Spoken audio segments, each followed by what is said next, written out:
George said, "Shalom, Jody, Heath, and J.A."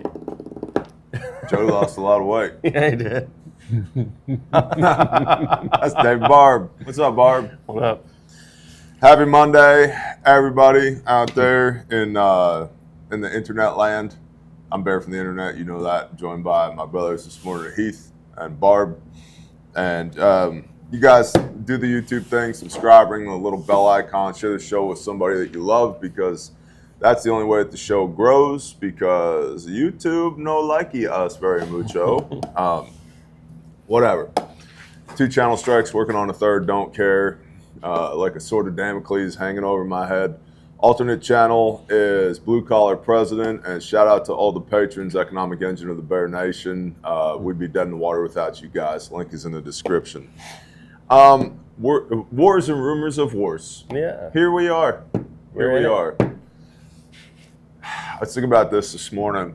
My daily reading had me in Isaiah this morning. And Isaiah 54. In fact, I'll just pull it up.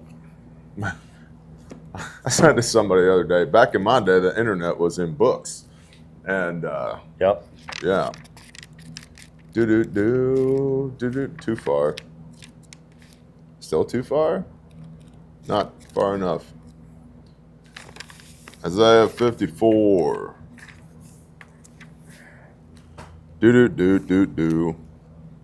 Behold, I have created the blacksmith, who blows the coals in the fire, and who brings forth an instrument for his work, and I have created the spoiler to destroy. No weapon formed against you shall prosper, and every tongue which rises against you in judgment you shall condemn. This is the heritage of the servants of the Lord, and their righteousness is from me, says the Lord. Now, this is out of the New King James translation. It's interesting in other translations. We'll just see what it says in the scriptures real quick. I'm going somewhere with this. Just hang in there, everybody. What a great way to start a live stream. It's Monday. Our Monday live streams are long. This is the full-length show. Not to be confused with our short content that's about an hour long.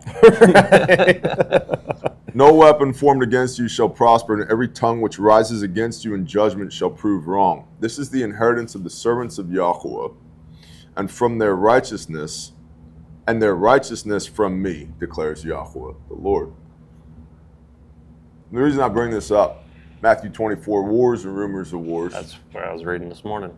You were reading Matthew 24 this morning, so there's some synchronicity here. It's on my phone. Read it. What does it say? The whole thing? I don't know, whatever you think's relevant.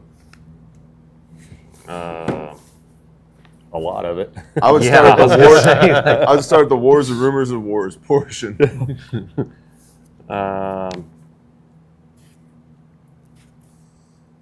Let's see.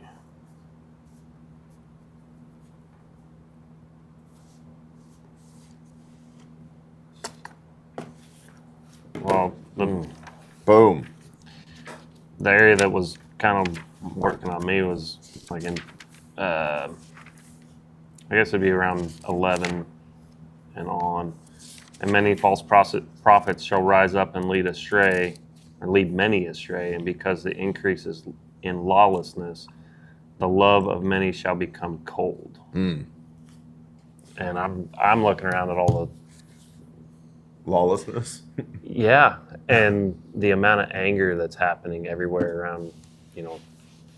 Bombs get dropped somewhere, and all of a sudden everybody here, which isn't firsthand affected, is up in arms, screaming at each other. Mother against daughter and son against dad, whatever it may be. It doesn't matter. They're just cold-hearted, and it's all based on, they don't know 3 sides of the story, but they only know the one, and it's secondhand. Well, I think one of the things that's really interesting is that the cause of the love of many growing cold is an increase in lawlessness, right? And you can take that biblically, literally, metaphorically, however you want, but an increase in lawlessness, right? which is an increase in sin, 1 John 3, verse 4. People, what are the two greatest commands? Love the Lord your God, Yahweh your Elohim, with everything you got, all your heart, with all your mind, with all your soul, with all your strength, with everything you got, and love your neighbor as yourself. Yeah. Right? On this hangs all the Torah and the prophets. Now, the Torah and the prophets are how to love God with everything you've got, how to love your neighbor as yourself. Yeah. But the prime directive from Messiah remains the same. Love people, love Yah, the end. Yeah. Right? 100%. And where it gets weird is, or not even weird, challenging, is to rightly divide that when somebody or something represents an existential crisis to you or to the Father's people. But they, the big they, are manufacturing existential crises every damn week. Mm-hmm. It's something new every damn week. If we don't act now, the world will end. It's like, I don't believe you anymore. You're not a reliable witness. You've been saying for 40 years Iran is 2 weeks away from a nuclear weapon. You're not a reliable witness, right? Yeah. But we treat them, and I'm just as guilty of this as everybody else, depending on the day. We treat them as if they are reliable witnesses. Next thing you know, everybody's spun up in a tizzy about whether or not the B-2 Spirit should be dropping GBU-57 mop bombs on top of it. I don't know. What do you think?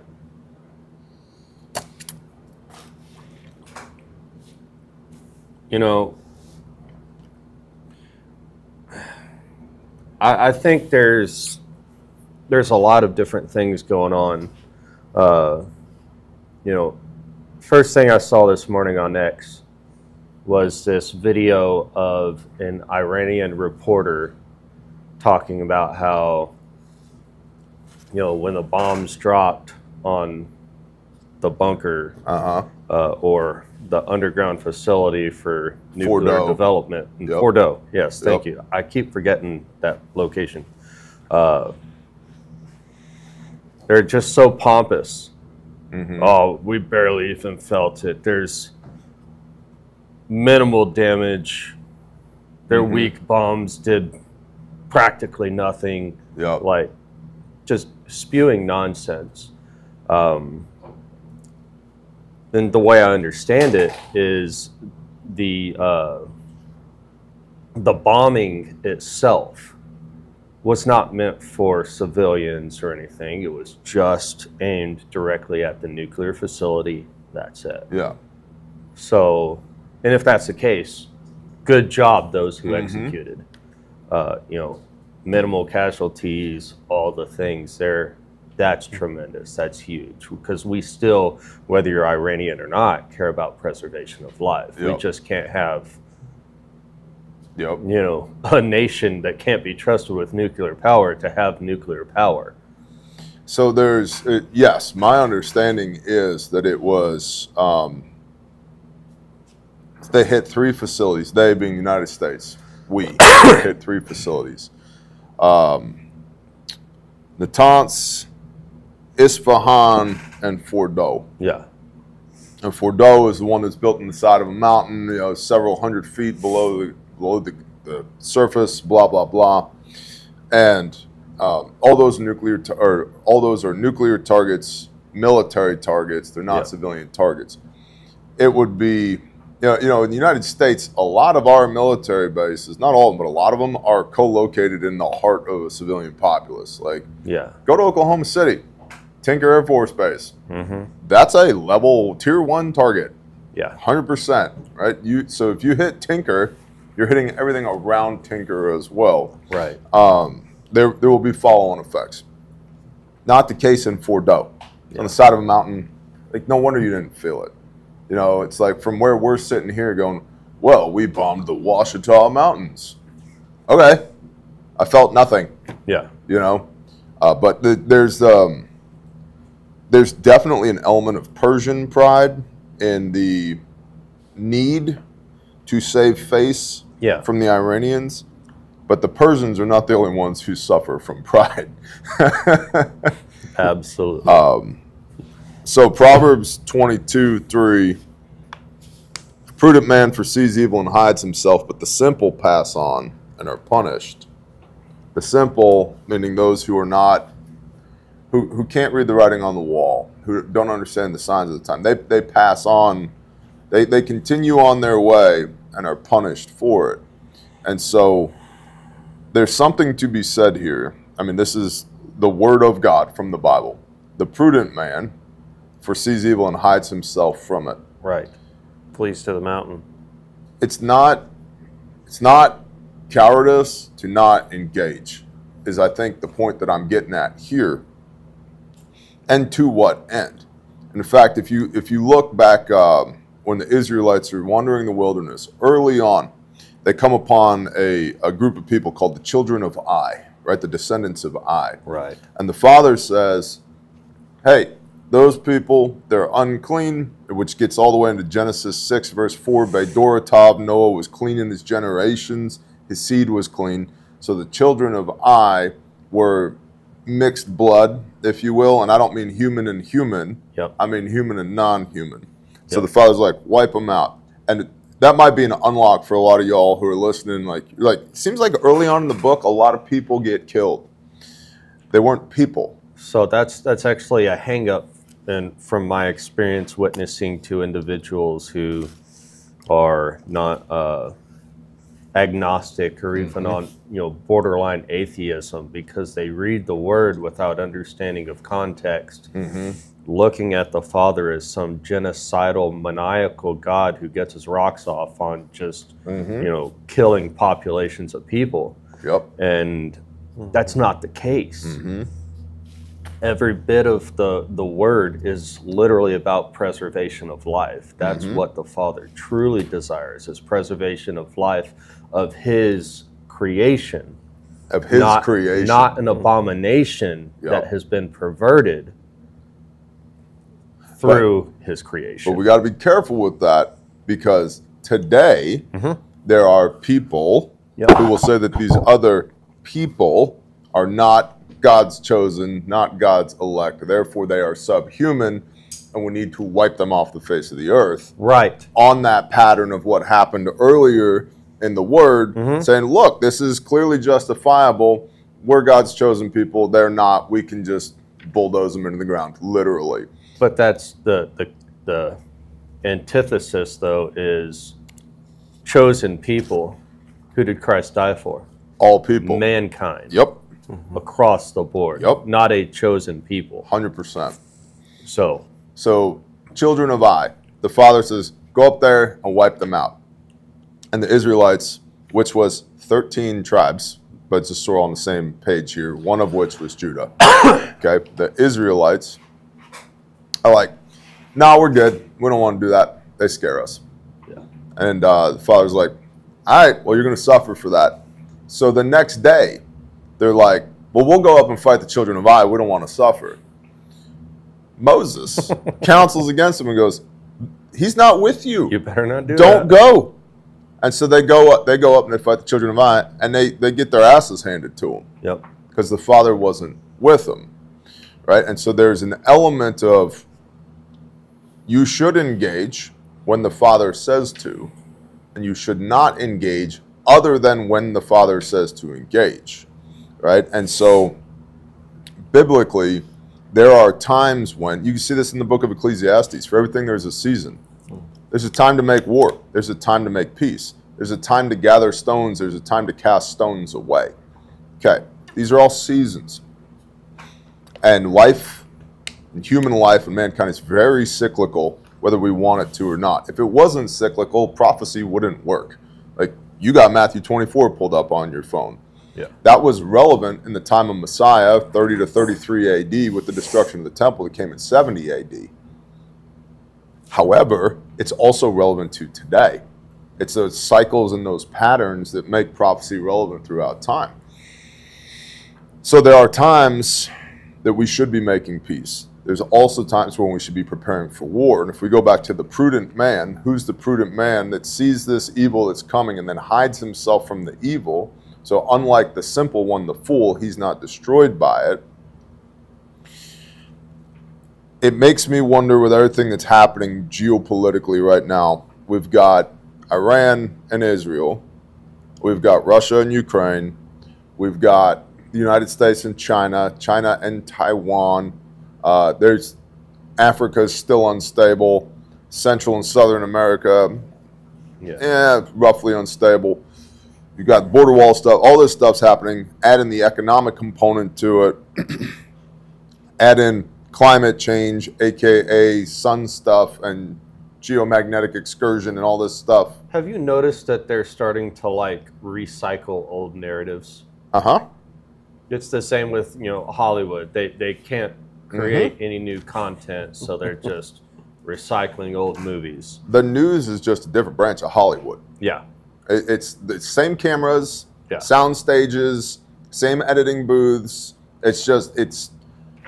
We see this with what was happening with like the No Kings protest, anti-ICE protests downtown LA and all of that. It's like, all of LA is on fire. It's completely occupied. It's like, that's 2 blocks. Right. It's 2 blocks. It's just there's 100 movie cameras, news cameras pointed at these 2 blocks going, it's so bad, rooftop Koreans, it's falling apart. It's like, actually, it's not. And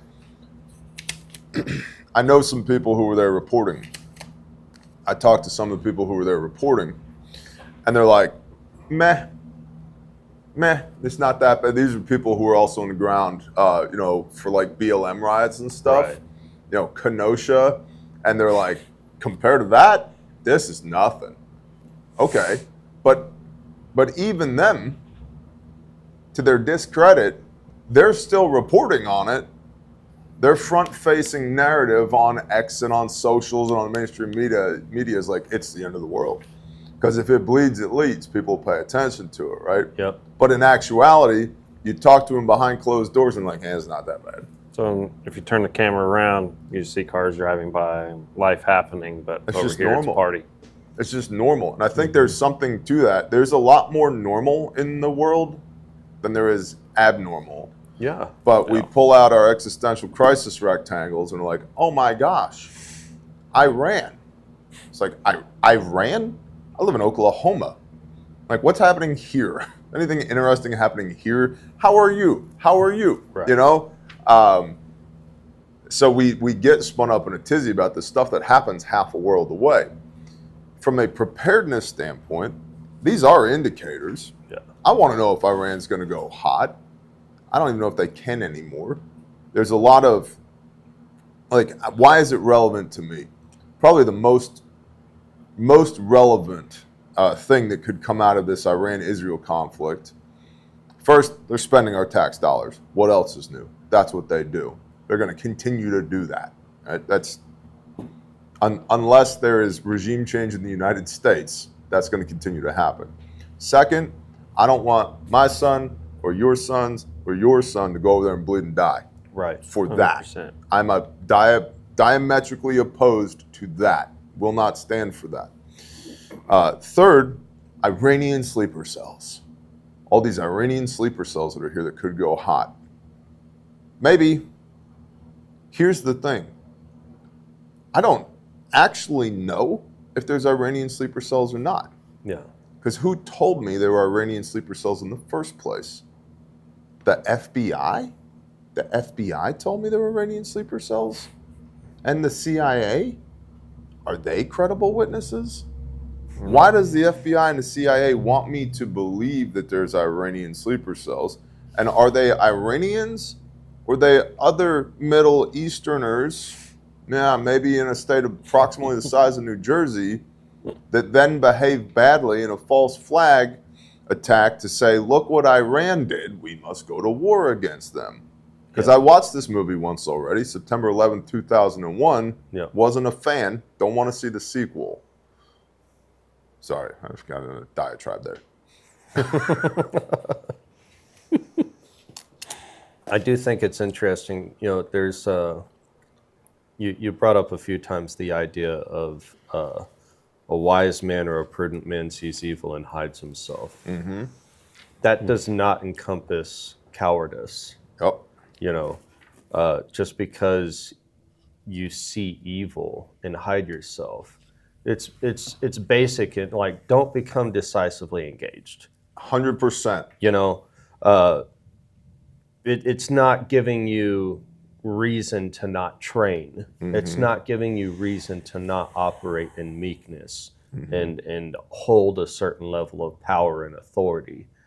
You know, you should still do that. You should still have that capacity for violence, because otherwise, if you have no capacity for violence, you're harmless, not peaceful. There is no choice. Have you ever listened to John Stryker Meyer? No. Mac V. Sog guy? Vietnam War, Mac V. Sog. And he's been on the Jocko podcast a bunch. He has his own podcast. He's written some books. And I've read some books by some of the other Mac V. Sog guys. Do you know what Sog was doing? Studies and observation group. I don't remember. Okay.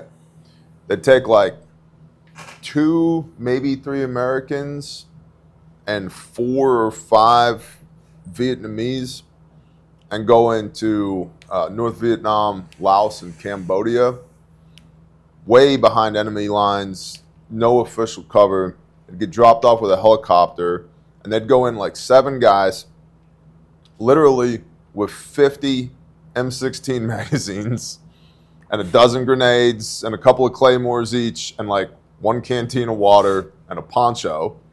They'd go in, and what they would do was they would locate North Vietnamese army and other communist elements of considerable size. A battalion, 1,200 dudes. So 7 guys versus 1,200 dudes. They would locate them. They would use their radios to call in airstrikes on the battalions or whoever, whatever other element they located, and blow the shit out of them. Kill a bunch of bad guys, F-4 Phantoms, helicopter gunships, AC-130s, the whole 9. Do not become decisively engaged. A prudent man foresees evil and hides himself. On many an occasion, these guys, 7 dudes, would see 1,200 dudes on the other team and be like, nobody move. And they would stay in position for a day, 2 days, 3 days, to let this other element, enemy element, move past them, because they can't afford to get decisively engaged, because it's 7 versus 1,200. Right. In one case, they rolled up on 8,000 NVA. 8,000. One of Just them. a couple. And it was nuts. One of the stories, our guys are hidden in the jungle. They were so commingled that one of our guys on watch behind a rifle, it's dark, right? One of the enemy comes up and taps him on the shoulder to let him know his watch is over so the enemy can lay down where he was at. Yeah, right? The prudent man foresees evil and hides himself, right? Because there's the remnant, the elect is small, right? A remnant is small. That's something biblically that a lot of people don't catch, right? True. How many people were on the face of the earth in the days of Noah versus how many people were allowed to get on the ark? Right. Right? Statistically, throughout the word, a remnant tends to be 10%. Yeah. It's 10%, and 1/10 was left in the land. If you look at the poor that were left in the land during the Babylonian captivity, the Assyrian captivity, this is part of what Messiah is referring to when he goes, and the meek, the humble in spirit shall inherit the earth. The poor in spirit, it's also translated in. Yeah. It's referring to that 10th. The poor will be with you always. Those who are left in the land will be with you always. It's a 10th. When the Israelites during the Exodus left Egypt, 6,550 military age males, right? 3 to 5 million people. What people don't realize archaeologically, that was about 1/10 of the Israelites that were there. It wasn't all of them. It wasn't even the majority of them. It was about 1/10 that actually left. Which is why Pharaoh was like, man, there's a lot of them guys, and they make bricks for a living. Like, we can't take them anymore. Like, we need to oppress these people and don't allow the women to reproduce, kill the babies. Where have I seen this before? Don't allow the women to reproduce because they're going to overtake us. There's already more of them than us. So when Moses calls everybody to action and goes, yo, we got to bug out. We got to go worship Elohim in the wilderness. It wasn't 100% of those people. It wasn't even the majority of those people. It was a tenth. And so there's a lot of people, we could get deeply theological on this, but there's a lot of people claiming the banner of Christ that I think, unfortunately, are not worshiping in spirit and in truth, and are not part of that remnant, and a remnant is small. And for the remnant to get decisively engaged without the direction of the Most High is a biblically proven losing strategy. Shanda. Yeah, so I love the idea of the wilderness, because it's a theme that consistently happens throughout Scripture. The Father calls Moses to get his people out into the wilderness for one purpose, so that the Father could draw his people close to him. And, you bring up this idea of, or rather a question as to whether or not individuals are actually truly legitimately worshiping in spirit and in truth, and very few have actually had a wilderness moment. And the wilderness sucks if you've had a wilderness moment, because it all the way feels like you've been neglected by the Father, and yet it's really him drawing you close to him so that you can truly learn to betahun, to utterly rely on his sustenance, his provision, his blessing. So Jesus, he's baptized by John the Baptist. The Spirit falls on him, and immediately the verse after, and the Spirit drew him into the wilderness, where he fasted for 40 days. And the Spirit drew him into the wilderness. Right? Yep. So there's so much to this, because people think like, oh, well, the Spirit's clearly on this person. They're casting out demons, they're performing miracles, they're healing people, they're doing all of these things as if that is the benchmark. When it's not. Not even close. When, specifically, Jesus says in John chapter 4, where you bring up spirit and truth, he's speaking to the Samaritan woman at the well and says, the hour has come and now is where true worshipers who worship the Father will worship him in spirit and in truth. Okay, so let's break that down. What is spirit and truth? Worship in spirit, are you, yes, operating in the offices with the gifts of the Spirit, but more importantly, do you have the fruit of the Spirit? Because those who belong to him, Jesus, we read Matthew 13, and of course the end of Matthew 12 on Shabbat. And, Jesus talks about, a tree that bears fruit. Are you a tree that bears good fruit or evil fruit? A lot of the time, it's easy to see. I can walk up to the peach tree in my yard and determine if this is good or bad fruit. Did I wait too long to pick it? Yes, I did. Right? But suffice to say, kind of wrapping all this up, it's like, are you truly operating with the evidence of the fruit of the Spirit in your life, and love, joy, peace, patience, kindness, gentleness, trustworthiness, and self-control? Trustworthiness and self-control are easily the two most overlooked 100%. fruits of the Spirit. And then, you take that further. Okay, so worship in spirit, that's easy. We need the fruit of the Spirit, and all of that's done by choice. And then you have the truth. Psalm 119, verse 142 says, your righteousness is an everlasting righteousness, and your Torah is truth. And then you hit on the idea of righteousness in Isaiah 54, right? So it's like all of these things, truth and righteousness, are cohesively bound together. You cannot separate them. And back to Barb, because of an increase in lawlessness, the love of many grow cold. Right. And it's interesting. You bring Sorry, up Dad. Matthew, is it 12? I think. With the tree? Yeah, Matthew 12. I love how succinct that little portion is. Because the teaching there is, hey, a good tree brings forth good fruit. A bad tree brings forth bad fruit. Oftentimes we look at people and we go, well, their fruit is bad, but the tree is good. You know? It's like, is it? Because you bring up a good tree, your peach tree, right? Yeah. There might be one or two bad pieces of fruit on your peach tree, which is a good tree, and otherwise produces good fruit. There might be a couple. It's got a spot, it's got a speckle. Right. This one's a little rotten. Cool, because we're all works in progress. Yeah. But the good tree brings forth good fruit. A lot of times, I'm guilty of this. I see a tree that's producing bad fruit, and I think, well, if I just tended it better and maybe fertilized it more and gave it a little bit more love, then it would produce good fruit. Yeah. And it's like, nope, you'll know them by their works, right? Yeah. Fruit. We know them by their fruit. And so if the fruit that is being produced is bad fruit, that tells us that tree is a bad tree.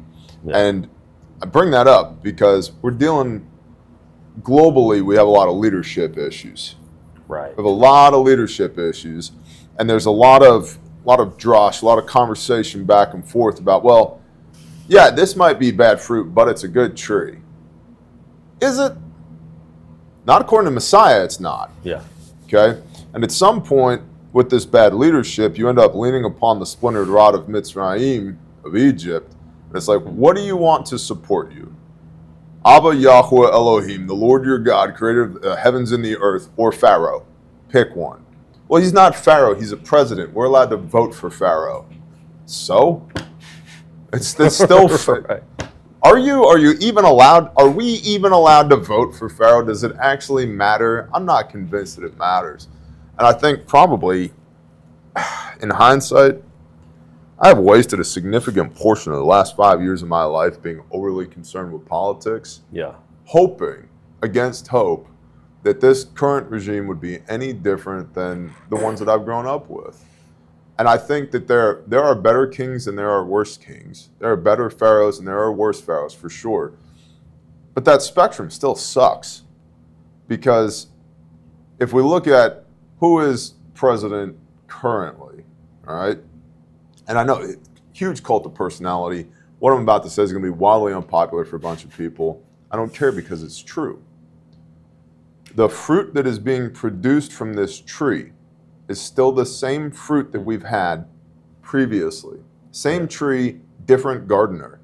It's still a bad tree. Right. Maybe once upon a time this tree was good. Maybe the tree of liberty that is fed with the blood of patriots and tyrants was a good tree, and it produced freedom and prosperity and a godliness here in this country. Right. We're not there anymore. We have more taxation. We have more deficit spending. Mm-hmm. We have more wars.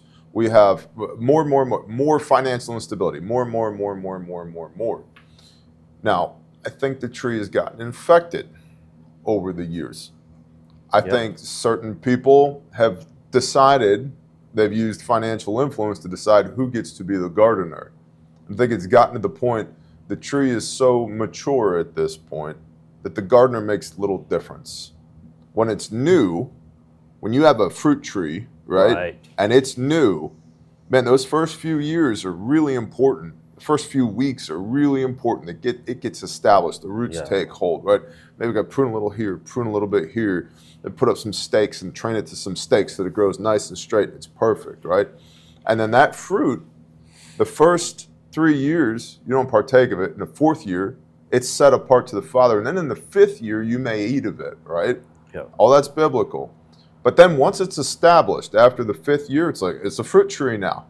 It just is. Mm-hmm. There it is. And now the requirements to tend it are lower. It requires less input from the gardener. Yeah. You can be a more lackadaisical gardener after year 5, and the tree continues to produce fruit. So, well, you bring up, the tree being so large, working with grindstone, I mean, we've all witnessed, massive trees, right? And they get to a point to where they just do what they want to. And then, they'll sustain wounds over the years. And then those wounds aren't stewarded by a gardener or by an arborist or something. And then that wound creates a channel for rottenness to grow within. The imagery is all the way there for what it is that we're dealing with. We've got a massive amount of rottenness in the trunk of this massive tree. To where, what does that do? I love that analogy, because what knocks the tree over? Wind. Well, and with that, you have all that rot in there. Yeah. I mean, you and I have been working many times together with trees like that, to where when you go to cut that down, one, it takes forever to figure out how you need to cut it down. And two, when you do cut it down, you better get the heck out of the way in a hurry, because it's going to try and kill you. And when it comes down, it fractures and splinters explodes. apart. It explodes. Well, same thing. You try and, I mean, you have a gardener trying to be an arborist on a tree, metaphorically about the country, but it should be a trained arborist. Yeah.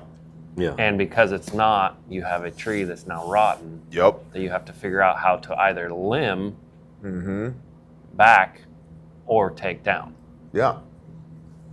If somebody got in there and pruned the tree and addressed the wounds with enough vigor early enough, you can save the tree. 100%.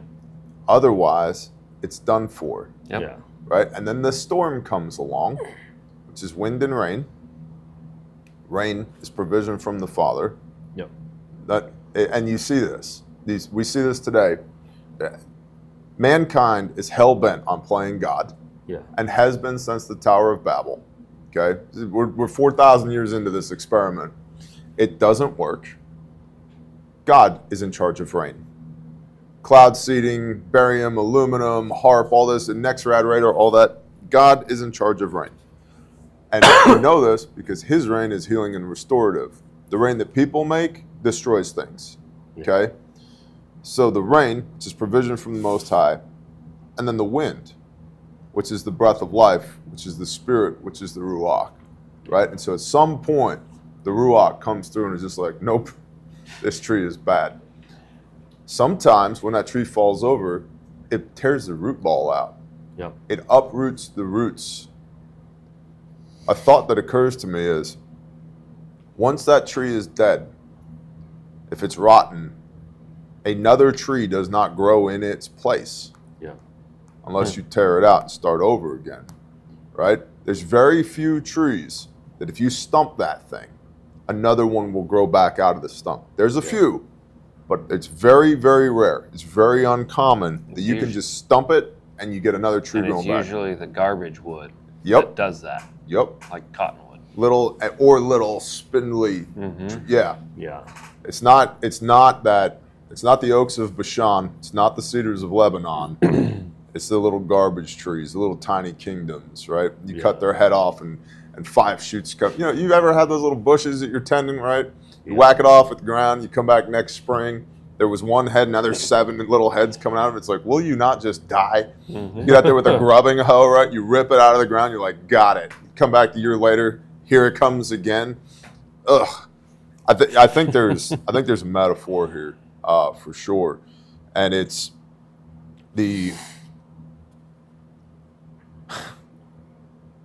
we need, the world needs good kings, not bad kings. But and here's the thing. That's probably not going to happen until the king returns. Right. See, like I want to put out there is like, this conversation is not advocating for a fall of a nation. Not at all. It's objectively taking a look at what is and realizing that the wounds sustained creates a time clock to where once these massive wounds are initiated, or once they happen, it's only a matter of time before it falls. Do you think the prophet Nathan loved David and loved his country? Yeah.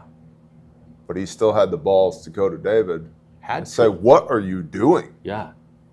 This, what you did with Uriah and Bathsheba, this is the worst.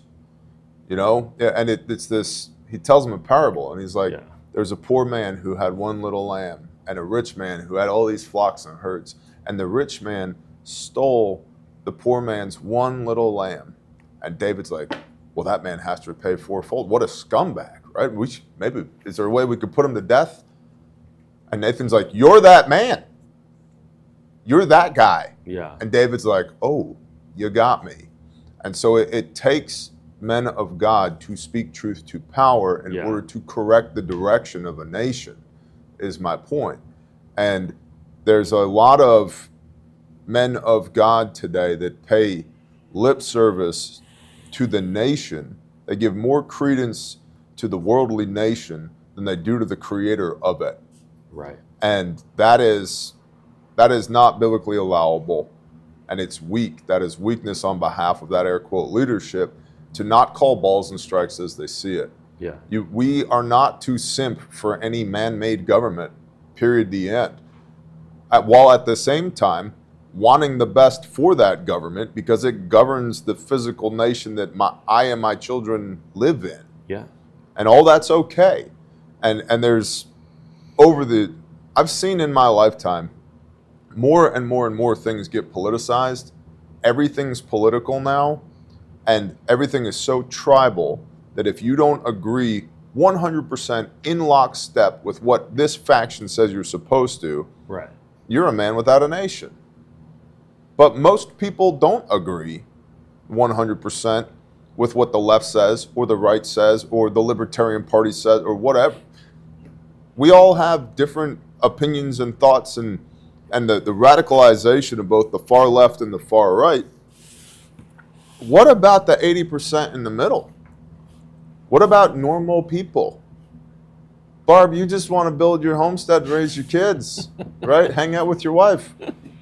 Me too. Yeah. And I think that's okay.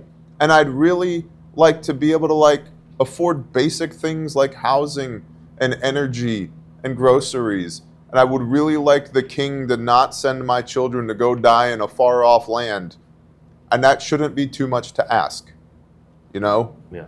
But now me and people like me are cowards, and we don't support the king if we're not in line with that. What? Listen to yourselves when you make those arguments. That's retarded. No, it's ridiculous. And see, here's the thing, right? It is my duty and responsibility and my biblical expectation as a father and a husband to put a covering over these people. I have to provide for them. I have to protect them. I have to serve as a conduit of blessings for them. If I do not, I have failed the Exodus 21 proof text for a relationship between a husband and a wife. Right. I have to do these things. It's non-negotiable. The harder the king makes it for me to do those things, the less I appreciate the king. Yeah. And that should be easily understood. We don't cheer for the king when he makes your life harder, while still wanting the king to be a good king. Right. Even if we get to elect our king. Sorry. What? Nothing. I'm just processing all of it. I don't know. I haven't looked at the chat once. We've been going for a half an hour on this. Yeah. Cool. They love it. They hate it. They whatever. The subscribe button is somewhere on your screen right now. You can either, if you're already subscribed and you don't like it, you can hit that to leave. Or if you're not subscribed and you do like it, you can hit that to stay. It works both ways. And it's free, by the way. Yeah, it's all you gotta do is just move your thumb. That's Same as it. the like button. It's totally free. Thanks, buddy. Good job. Good job. I'm bad at all those things. Me too. I'm terrible. So, all right. Over the weekend, President Trump ordered the most significant U.S. military action against Iran in decades, directly targeting 3 of their nuclear facilities in what officials are calling Operation Midnight Hammer, which sounds like a bad porno title. Does it not? Operation Midnight Hammer. Not until you brought it up. I mean, yep. Bart, we all come from somewhere. This Overton window has shifted a long way for me, buddy. It's taken a long time to get here. Proud of you. Thank you. Hey, you know what? I was talking about it with Lauren the other day as to how you are not even remotely close to the same man you were 2 years ago. Good job. Thank you. It's the father. Yeah. Yeah. Absolutely. 7 B-2 stealth bombers, along with at least 1 submarine, hit Iran's Fordow, Isfahan, and Natanz nuclear sites with bunker buster bombs and Tomahawk missiles. According to General Dan Kane, chairman of the Joint Chiefs of Staff, it was the largest B-2 strike in U.S. history, involving more than 125 aircraft and 75 precision-guided weapons. The mission took originally reported 18 hours, now confirmed 32 hours. From Missouri to Iran and back. That's crazy. You can in 32 hours you can go from Missouri all the way to Iran, drop that many pounds of explosive. Precision drop. Yep. And then get home and you're back in your own bed. So from a military standpoint, it's very impressive. And I think that's part of the message there. Part of the message is like, we'll hit you when we want to hit you. And so, going back to the king, there's definitely some strategy in here. The Gang of 8, which is like top political leadership that the president is supposed to inform, Republicans and Democrats. He only told the Republicans, he didn't tell the Democrats. Coincidentally, this mission was not leaked to anyone and therefore blown. I don't know if that's related or not, but... Well, I mean, they kind of did a side play on it, saying that the B-2s were going to Guam, getting transported to Guam, and then all of a sudden, bam, same day that got released. They did a pump fake, bro. They sent planes to the west, out towards Guam. Well, they also launched from the east, went up into Europe. The ones that actually hit the target went up into Europe, and then down from Europe into Iran. Coupled with at least 1 submarine, 30 Tomahawk cruise missiles. Super interesting. And we don't know what munitions the Tomahawks were carrying. Conventional, non-nuclear, but there's a lot of different configurations for those missiles. But then Trump also said he was going to give Iran 2 weeks to reconsider their peace deal, and then immediately launches this operation. So that's also sleight of hand. So there was a lot of misdirection and sleight of hand here from an operational standpoint to keep everyone guessing. Right. Which is respectable. Now, the Ayatollah Ali Khamenei, the 86-year-old religious zealot who runs Iran, has gone into hiding. And this is, I think, there's a teaching point in this. He knows he's being targeted by the United States. Therefore, he is not using any technology, communicating via technology, and has gotten rid of all of his devices, is the reporting. I'm just bringing that to the forefront of the conversation because it is my understanding that the FBI still classifies us as domestic terrorists. That domestic terror classification has never gone away. Under the Biden administration, Patriot movement, homesteaders, religious extremists, aka biblical literalists, all classified as domestic terrorists. That classification has not dropped off. Wow. So, yeah, just, are you trying to say that Trump? No, you can string whatever data points together you want to. What I'm saying is, to my understanding, that classification has not dropped off. Yeah. Now, pivot, Ayatollah Khamenei, Iran, 86-year-old dude, in the process of dying, being actively targeted by the United States intelligence community so that they could hand that target package off to the DOD and go, there he is, hit it. So he knows that. So he's gone to ground. He's not communicating electronically, has got rid of all of his devices, and is only speaking publicly through one trusted aide. Those are teaching points for everybody who's listening, by the way. I've said 100 times, we'll make it 101. If you're doing anything even remotely sketchy, do not bring your existential crisis rectangle. If you have to go to ground or you need to move, don't bring rectangles with you. Your vehicle has a Google account hooked to it? Wrong. Your watch talks to the internet? Wrong. All that stuff. If you emanate, they will decimate. Yeah. It's as simple as that. If you are emitting any signals, you can be targeted. Add to that Palantir. You guys tracking on Palantir? No. Ooh, Palantir, AI bros, tech sector, got $100 billion contract from the Trump administration to aggregate all American citizen information in all current databases into one master database that's searchable via AI. Oh, Mm-hmm. that's bad. Everything. What I want to know is, are your medical records going to be in there? And if they are, does that violate HIPAA? Yes. And so, well, let's just say that they are. So they got your medical records starting with your birth certificate all the way up to the last time you were at the doctor's office, your driver's record, insurance records, possibly bank numbers, banking information, all of that. Boom. Here's a jacket on David Barb. This is what we got on Barb. Now, that's AI generated, right? And in that, what's it going to do with that? Well, it'll give me your pattern of life pretty quick.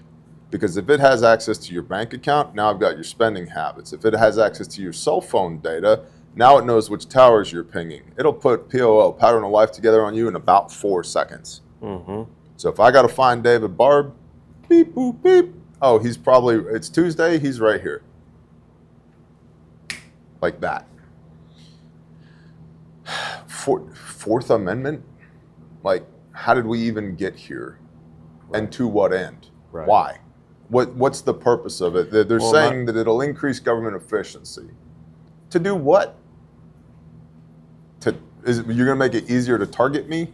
I'm not really down with that. Well, and that's another aspect too. If you ever went and bought a tool, fun tool, and they ran a background check on you, went into a system. Well, that's all going to go into there. Yeah, and every serial number on every tool, and when you bought it, and where it came from, and where you picked it up from, which FFL was it, blah blah. When your debit card bought a box of shells. Yep. That's what I'm saying. It's the ultimate pattern of life. Wow. Pattern of life is how we target people. Time to go to cash, bro. You ever go deer hunting? Oh yeah. I know you have. Oh yeah. Okay. Mm-hmm. How do you know where the deer are? You observe the signs. Oh, look, there's a rub here, there's a little trail right through here, bed down location over here, there's water here, they're probably moving from here to here. All right, I think I'm gonna set up right here. You're establishing pattern of life on that animal. That's a deer highway. Exactly. Mm-hmm. Right, because animals are creatures of habit. Yep. So are humans. They will frequent that path. It's Monday morning. Here we are in this location at this time again with Dudley here doing Bear and Friends. Right. Because it's Monday morning. Humans are creatures of habit. Yeah. Everybody who's watching right now had the expectation that because it's Monday morning, Bear will be in this location with his friends and Dudley will be there doing this thing because it's Monday morning. Right. We all do the same thing. Now you take that and you push that through quantum computing and say, I want to be able to find this person on Thursday afternoon because that's when I'll have my warrants cut. Well, on Thursday afternoon, their device, which this has this MAC address and SSID, is attached to this network, which is at this location. So you need to go here. If it's 4:35 p.m., that's where you're going to go. Then you need to go to this location because they don't leave that location until 5 o'clock. Yeah. It's also convenient. You mentioned, we got to go to cash. I mean, they're quite literally working on legislation for the quantum banking system. Who can stand against the beast? Right. You just said, oh, it'll increase government efficiency. And they gave their authority over to the beast. Yep. Oof. Hey, Tom Angle in the chat said, cash may not be, but the cameras in the store are tracking you. Yeah. Yep. 100%. You can't go into Walmart without a camera in your face. Dude. Shoot, there's Walmart's- security cameras here. Yeah. That's all Wi-Fi. Yeah. Well, these are, yes. Best So- of luck. No, I'm Yes. saying like as a whole though, Mm-hmm. you put a Ring camera on your house, Yep. you put a Wi-Fi router in your house, Yep. the radio frequency waves, radio waves from that router Yep. can visibly see you and put a photo Yep. video together of your home and you walking around. Walmart's. So all of that goes in and tracks with what you're saying. You are correct. Walmart's facial recognition system at their store is so good that, don't tell anyone, the FBI works hand in hand with Walmart's security to find people that they are looking for, that when they go into Walmart, it's better than what the government has currently. So bring that into the Palantir system as well, because now AI or the supercomputer, whoever it is going to be running this thing, has access to all of that as well. The FBI already uses Walmart security footage to locate and identify individuals. That's already happening. Cool. Not cool, right? Like, the cameras are that good. And then note that they, a few years ago, Face ID on your phone. This thing, you ever watch one of these under nods? You see this thing blink at night under nods? Yep. It's throwing out an IR strobe, taking a picture every 5 seconds. These are dangerous. 100%. They're so dangerous. Like, I usually keep a little thing on here. It broke, fell off, but I usually keep a little thing on here that you can slide it back and forth. Yep. And then on the back side too. Yep. But they both broke and I haven't replaced them yet. Aspen, my 8-year-old, shot her first pistol ever on Sunday. She did a good job. Once she stopped flinching, she was anticipating the recoil. And I was like, baby, just squeeze the trigger, let it surprise you. She was shooting clays, clay pigeons with a little .22 pistol, just nailing them. Awesome. Break from one piece into 3 pieces, and then shoot the 3 pieces, and just into little tiny specks of orange. She was just nailing it. Yeah. And we understand, or at least we should, when you're teaching an 8-year-old how to shoot, right? 4 rules of firearm safety. We have to be really careful with this, because this thing is dangerous. Right. I did a demonstration with her. I set up 4 water bottles, 22, 9mm, 20 gauge, 12 gauge, right? And the takeaway was, even this little 22 is deadly. It exploded that water bottle, right? So we got to be real careful with this thing. But we just hand these to children. We just hand these rectangles to children as a society. It's like, they'll be fine. I could do that with fruit. What's like that? A hardened fruit, like a watermelon or a cantaloupe, or even an apple. Be like, you feel how hard that is? Yep. Mm-hmm. Okay, now touch daddy's tummy. Yep. See how soft that is? Yeah.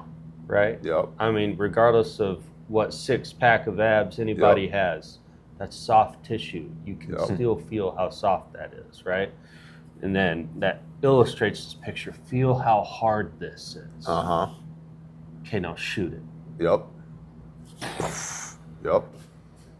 That's how dangerous this is. Yep. Right? So I find in my teaching methods for my children, that's the method that I go about, because it illustrates the picture so well. Mm-hmm. It doesn't matter how hard it is. That bullet's going to win. Yep. That shot is going to win. Yep. Right. There are dangers inherent to these rectangles Yeah. that people do not understand. Yeah. And we just hand them away to children. And that's really, really, really, really dangerous. Yeah. Do we want to talk more about Iran, Israel? Iran says they're going to hit back. They launched some missiles at Israel. Wow, who'd have thought? The big talking piece right now for us is domestic terror, Iranian sleeper cells. They could go active. I don't know that they can. And in fact, I would take it as a different indicator if they do. Here's why. All their handlers had to have been changed by now. That's exactly why. So there's communications protocols, right? Sure. So you have sleeper cells. They're all compartmentalized, or at least they should be. And so for them to be, the fact that they haven't gone hot yet tells me they didn't have a dead man switch. If Abdul doesn't call you within the next 3 days, go hot. Okay, well, Abdul's dead. All right. And they haven't done anything. All right. Or maybe they do have a dead man switch, but those criteria haven't been hit yet. I don't know. But somebody has to activate them. Iran is running out of people in leadership positions. Yeah. Israel has been mopping them up for the last 10 days. Mossad was on the ground for 8 months before this operation launched. And when it launched, when Israel first went in, when it launched, Mossad the following morning was literally going door to door, just shooting people. Okay, and that's been widely reported by multiple news sources. Yeah. Underground-ish news sources, not mainstream. Okay, cool. So the person who would send the email, pass the message, make the phone call, make the social media post, that the account that has 4 followers, that's just a random picture of a black cat. It's like when you see a black cat on Instagram, that means go. Or whatever that handoff looked like, whatever that initiation looked like, that hasn't happened yet. Either because it's not time for it to happen yet, or the person who would have made it happen is dead. Which then brings me to, it lends more credibility to the idea that if they do go hot, if they even exist, if they do go hot, who told them to go hot? It's because we only know, air quote, know, that Iranian sleeper cells are embedded in the United States of America because folks current or retired from our intelligence community have said so, which then goes back to, are they reliable witnesses? And then who backed that up? Oh, the Israelis. The Israelis are like, we'll confirm your intelligence that says there's Iranian sleeper cells in your country. And there's thousands of them. Yeah. Are there thousands of them? Maybe. Could be. But it's at least worth considering that maybe there's not. Maybe there's 2 or 0. Or maybe the ones that are here aren't actually Iranian at all. They're just made to look Iranian so that when this stuff happens, whatever it is that happens, everybody can go, look, the Iranians. Just like when 15 Saudis flew planes into buildings on 9/11, we're like, right, we must go attack Iraq and Afghanistan. That's super interesting. They had nothing to do with it, yet there we are. So, or they had very little to do with it, yeah, yet there we are.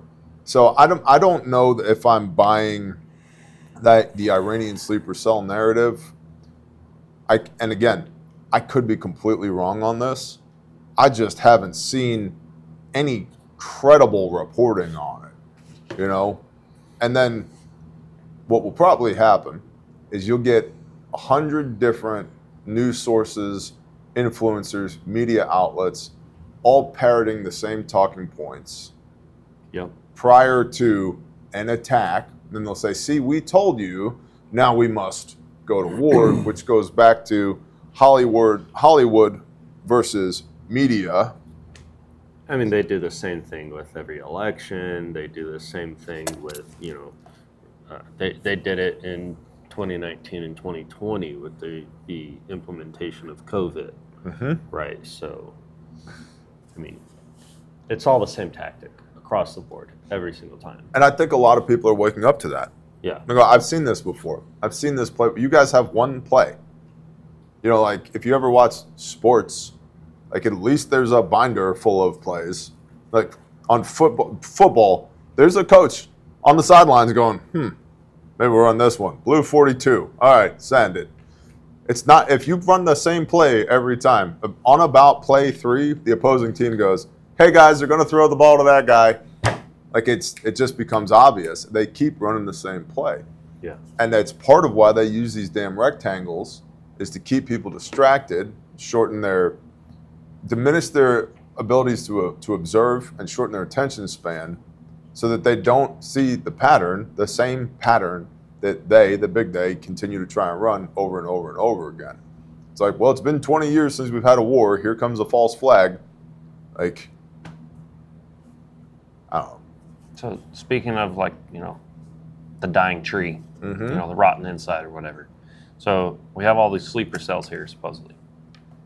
But we have crazy good surveillance at Walmart. Yeah. And so they know they're here, which means they're here illegally. So if they're here illegally and they're worried about that threat, why would they not do something ahead of time? It's a great point. Why is the tree rotten and gotten so rotten that it is beyond repair at that point? And then at that point, now you're sitting there going, okay, 9/11, what's happening here? Mm-hmm. What is their biggest plan? What is the decoy play going on right now? What are they trying to sneak in behind the bleachers?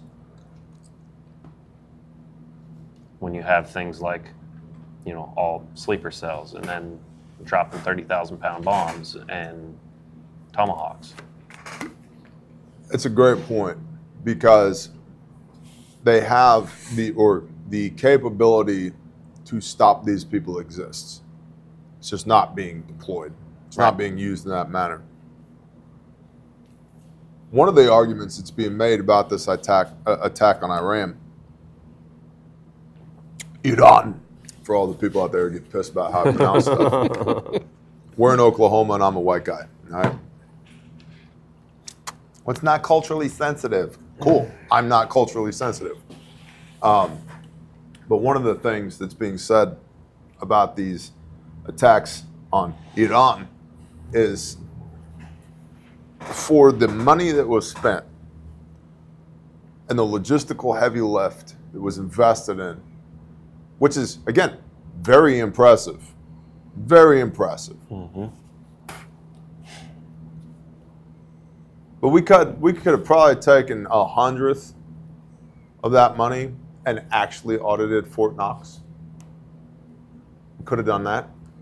Yeah. Or 100th of that manpower and just published the Epstein files. We could have not spent taxpayer money on that and maybe codified the Doge cuts, right? Which gets back to, like, at some point, these things are happening because they're allowed to, if not made to happen.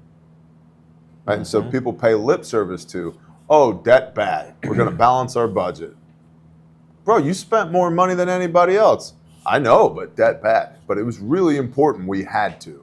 We had to act now, this manufactured crisis. Another interesting talking point. I don't know if I agree or disagree with it, but I think it's interesting. Is the idea that for 40 years, Israel has said, Iran's 2 weeks away from getting a nuclear weapon. And Trump basically just took that talking point away from them. Nope, not anymore. We blew that shit up. So you don't get to leverage that anymore. Yeah.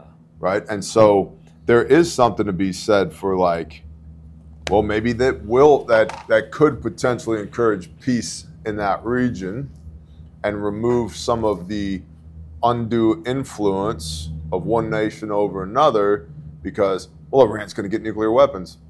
Nope. Blew the hell out of Natanz. Blew the hell out of Isfahan. Blocked the entrances to Fordo. Okay, they're not going to get a nuclear weapon. So that's gone. And Ayatollah's 86 years old. Dude's fixing to die. Probably going to have a more moderate regime replace him. So you can shut the hell up about Iran now. That is interesting. Yeah. Because, I mean, even in his post on X and Truth Social, he's like, we took out the bunkers. we did that. Now we can have peace. Mm-hmm. So it is very interesting, and really it's logical. You know, if that is the case, him making a play to take a narrative away is massive. Mm-hmm. You know, I mean, even recently, there's been, it's like a 14-year-old video where this dude is, you know, playing a press secretary, talking about how there's a biker gang of bears on the secret moon base that's attacking, and he's pushing this story and narrative so far, and then one of the reporters is like, well, hold on, I have a question. It's kind of a shot in the dark, but we wouldn't happen to be bombing Iran today, are we? He's like, oh, you got me. You got me. Well, anyways, let's forget about all of this. Who wants a beer? I'm buying. Right? That's 14 years old. Yep. With as hilarious as it is, it really illustrates the point that they've been pushing this for so long. Mm-hmm. How much of what we're experiencing is just a 20 or 40-year plan that's been enacted and just been going and playing and playing and playing until it's complete fruition, and now that's been taken away from them? It was 3 years ago, the Afghan drawdown. Yeah. Okay. 3 years ago. Oh, you mean leave our tools? Yeah, when we left all of our toys in the sandbox. Yeah. That only cost us $200 billion. Was that all? That's it. And armed the Taliban. Now they have nods and M4s and strikers and. You can go over there and, you know, as a civilian, go tour, or as a tourist, and walk in and buy whatever you want. Yeah. Listen, if the Taliban gets belt feds and nods for free from the government, and I bought them, where are mine? That's all I'm saying. Equal weights and measures. Where at least equip us that way too. Right. And at which point, what's the point of ITAR? Yeah, there is no point in ITAR. Yeah. Yeah. You can't. Yeah. Nightfall Optics can't sell nods to the Taliban, but taxpayer-funded stuff we could just leave there for them. Yeah. Yeah. Shout out to Nightfall. Love those guys. But we were over there. It's like, I don't know. Aspen does this to me all the time. Dad, can we go to town? We just got back from town. What do you mean, can we go to town? Yeah. We were just there. Well, I was thinking we could get ice cream. You should have said something a half an hour ago. When we were in town. When we were in town. If Iran has been for 40 years super close to getting a nuclear weapon, we were just in town. Yeah.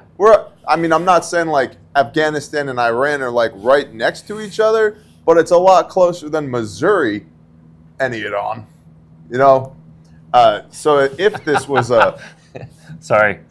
If they wanted it pronounced Iran, they should have spelled it Iran. Yeah. I've made this point 100 times. White guy. I live in Oklahoma. If I'm a literalist, okay? I'm going to pronounce it the way you spell it. Simple as that. Anyway, if this existential threat has existed for this long, why hasn't it been dealt with until now? And again, it belies the immediacy, the narrative of immediacy, when it's public knowledge that Mossad was in situation for 8 months prior to this. Now, what Mossad pulled off in Iran, was brilliant. It was really good, really well executed. That serves multiple purposes. Number one, got the job done. Number two, we let everyone else know they got the job done, which number three, perpetuates the mystique of Mossad. You really want to fight with those guys? Yeah. Nope. Okay. Well, and I guess you're just going to get used to never getting certain files. I guess we're just never, you're going to have to get used to certain blocks of people always vote in a certain way. Did you see the Tim Cruz, what's his name? Ted Cruz? Ted Cruz. Tim Cruz, Tom Cruise. No, Yeah, close enough. not Tim Kennedy. Ted Cruz. Tucker versus Ted Cruz interview. I think I saw small little clips of it, but not the whole thing. It was a bloodbath. Ted Cruz, I remember when he ran for Senate in Texas, from the state of Texas, because I was living in Texas at the time, and he was like all buddy with Glenn Beck, and I hadn't quite figured out at this point yet that like Glenn and I we have some overlap in our ideology, but the older I've gotten, the older he's gotten, the less overlap we have. That being said, as a human being, Glenn is a really, really good guy. Yeah. I've been to the Blaze Studios. I've built sets for the Blaze Studios. The rocking chair in Glenn's office I made with these two hands right here. Awesome guy. I was in there last time I was in there. We actually taught bleeding control to some of their reporters, their field staff. Elijah Schaefer was working there at the time, and he was doing this BLM riot stuff. I was like, "You're gonna die." Yeah. Like, Elijah, you're crazy. You don't even know what a tourniquet is. You're going to die. So we went and taught them a bunch of stuff. I was walking down the main drag of the Blaze Studios, and Glenn was in his office, deep in conversation with somebody, and he looks over, and all the walls there are made of 1-inch thick glass. Okay, so like you can see through everything. And the whole place is a studio. It used to be a movie studio there in Las Colinas. And he looks over his shoulder. He goes, I can't hear what he's saying, but he goes, "No, hold on 1 minute." And he comes out of his office, comes over to me and goes, "Hey, man, how are you doing? How's your wife?" Harmony had been sick, like sick. She just gotten like diagnosed with POTS, postural orthostatic tachycardia syndrome, the whole nine. He's like, "How's your wife? We've been praying for y'all. Is your kids okay? Is everything going well? Is there anything I can do for you?" And I'm like, this is freaking Glenn Beck.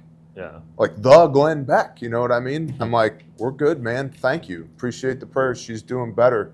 Thank you so much." And he's like, "Awesome. Well, we're remembering you in our prayers. If there's anything we can do for you, if there's anything you need, please let us know." And I'm like, Glenn Beck? You know what I mean? Like, I listen to this guy on AM radio. Yeah. You know, like, what? Right. So he's genuinely a good dude. Heart posture. Heart posture. Even though I don't agree with him politically in a lot of things. In fact, the first words I ever said to Glenn Beck, I was waiting to go on one of their morning shows when I lived down in Texas. And the doc got hit by a train while he was jogging. It was nasty. But I was waiting to go on Doc's show, and I'm standing there in the green room waiting to go on, and Glenn walks up, and I don't remember what the news of the day was, but it was probably another one of the, Iran's going to get a nuclear weapon kind of thing, right? And he goes, "What do you think about all this?" And my first words to him ever were, "I'm just waiting for the first shot in the Second American Revolution to be fired." And he looked at me and goes, "Really?" I said, "Yeah, I think we're there. I think we're about there." And he's like, "How interesting." And he walked away. But I went and saw Glenn and Ted Cruz and several other people speak when the Tea Party was kind of a thing, and that was kind of my first exposure to Ted. And I was like, this guy might be all right. I like what he's saying. Oh, how far he has fallen since those days. Yeah. My gosh. I mean, that was probably 13, 14 years ago. So he goes on Tucker and got a public ass whipping. I mean, just terrible. Yeah. Where you going, Dud? Doing my job. What job are you doing? Setting you up in a place where you can see I'm about to write some notes. Oh, okay. All right. Okay. You can't just leave in the middle of the live stream, Dud. I don't know which buttons to push. I'm right here. It's dark. dark. Shalom, everybody. It's like, Grand Rising. we're just going to leave it on for the rest of the day. But yeah, it was. Tucker pressed him pretty hard about AIPAC and AIPAC's involvement in American politics. And one of the questions was, how come AIPAC is not registered as a foreign lobby? And Cruz's answer was, well, because they're Americans, they're not a foreign body. And so then Tucker asks, words to the effect of, so are you saying that AIPAC doesn't have access to Netanyahu and the leadership of Israel? And Cruz is like, well, of course they do. You know, and so they are a foreign lobby. It's like, well, no, they're Americans. And Tucker's like, well, is AIPAC and Netanyahu, are they, do they march in lockstep, high ideological alignment, or do they disagree? And Cruz is like, well, I'm sure they disagree on some things. Tucker's like, no, actually, they're perfectly in a line. So they are effectively serving as a foreign lobby on behalf of the Netanyahu regime, who, this is another thing, people, and Andy Frisella has been on fire with this on the Relay F podcast for the last 2 weeks. We have to rightly divide between being able to criticize leadership and anti-Semitism. Yeah. They are not the same thing. And Bibi Netanyahu is not popular domestically. And people miss that because, again, the news only points cameras at or reports on the narratives that they want to amplify. Bibi's not popular. He was wildly unpopular before October 7th when all that went down. Yeah. But now he's the wartime leader. Well, when you're a wartime leader and you're unpopular, what do? You make more war. So that doesn't, and this is not me saying, and it is intellectual laziness for people to make this argument.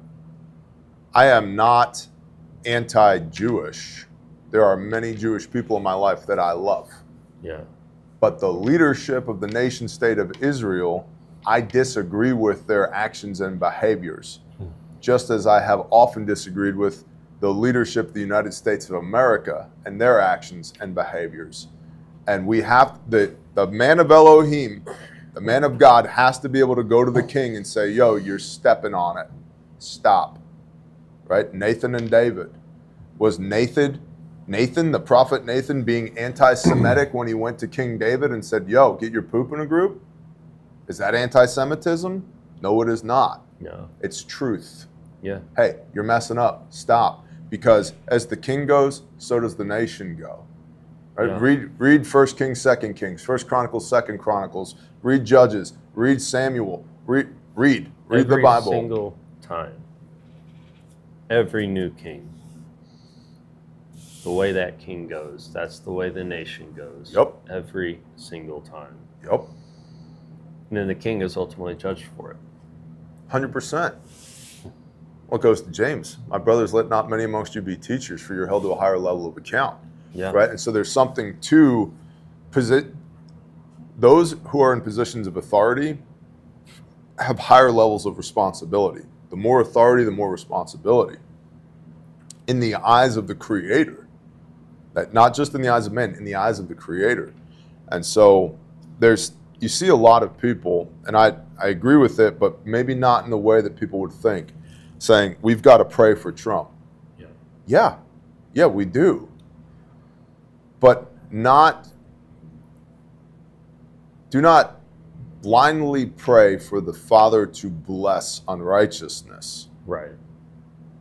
Pray for the Father to convict through the Spirit that man to perform righteousness. Yeah.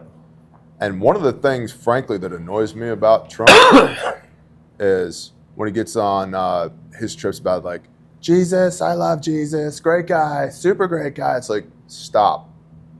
Do not pay lip service to Messiah. I love God. God's really great. He's been really good to me. It's like, that should be evident by your fruits.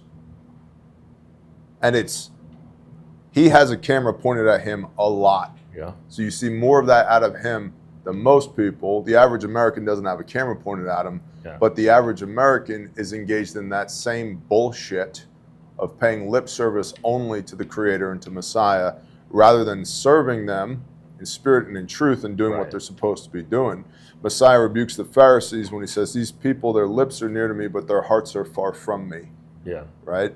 And so it should be evident by someone's behaviors and by their outcomes, the fruit that they produce, that they are a follower of the Most High, that they are covered by the blood of the Lamb. We don't need to have a press conference where we talk about how much we love God. Yeah. That should be self-evident. That should be a given for the king. Well, I mean, even Jesus, going back to what we read on Shabbat, where Jesus was like, hey, the ones who are my mother, my brother, my sister, are the ones who do the will of the Father. Yep. Do. Action. Yep. Action. Not just lip service. It's not just, in James 5, you say you have faith, but you have no works. Yep. I show my faith by my works. It's blatantly evident by the things that I do, what it is that I believe. And then most of Christendom will get wrong the rightly dividing between salvation and sanctification. Right. Salvation by grace through faith, lest any man should boast. By the blood of Messiah only, we are saved. Sanctification, the process of refining your soul because of obedience to your bridegroom who paid the debt that you could not pay and redeemed you with his own life. That obedience is to what? To the Word and the Word made flesh. And that's the process of refining the soul. The older you get in your marriage, the better your marriage tends to go because you understand each other. Yeah. You don't pick fights with each other anymore. You can read each other's body language from 100 yards away, right? Like, because you have context and dwell time with one another. Yeah. Right? And as the obedience in the relationship grows, through that maturity in the relationship, there's more and more peace, there's more and more blessings, the better and better it goes for you. Right. Newlyweds, right? When someone's like, you see somebody who's just gotten saved, man, and they're on fire, right? And it's a beautiful thing. Yeah. But they're reckless. They know nothing. They're like a toddler on a sugar high. You know what I mean? And it's cute. It's really cute. But it's like, but you have no horsepower. Yeah. And so it's like it's like a sugar high. Like you're going to crash from this, and then what, right? And then you need food, you need meat, you need to be sustained with something. And as you mature and grow in that refining of the soul, that sanctification process should never be confused with salvation. Salvation's the most important thing. But once you're saved, then what? And a lot of assemblies, churches, synagogues, pick your description, ecclesia, the church, the body, a lot of members of the body do a poor job of making faith a destination. You have arrived at salvation, and then what? Oh, well, just live a good life, don't sin anymore. Okay, what does that even mean? Yeah. Well, once you begin to define what that looks like, don't sin anymore and live a good life, that's where sanctification begins, which is the process of refining the soul so that you can A, be obedient to your bridegroom, your husband, your maker, and B, serve the remainder of the kingdom with the giftings, talents, and delights that the Father gave you, aka be a good wife. Steward what your husband has given you, which is a weird concept for us as men. Like, I'm the wife in this relationship. But even Paul uses that in the epistles to compare, contrast the relationship between Messiah and the church and a husband and wife. Right. And what this up-down relationship between spirit and flesh, and then this left-right relationship between flesh and flesh, husband and wife. Diatribe. I gotta pee. You want to take a quick break? Dud, you want to roll that KH beautiful bean footage?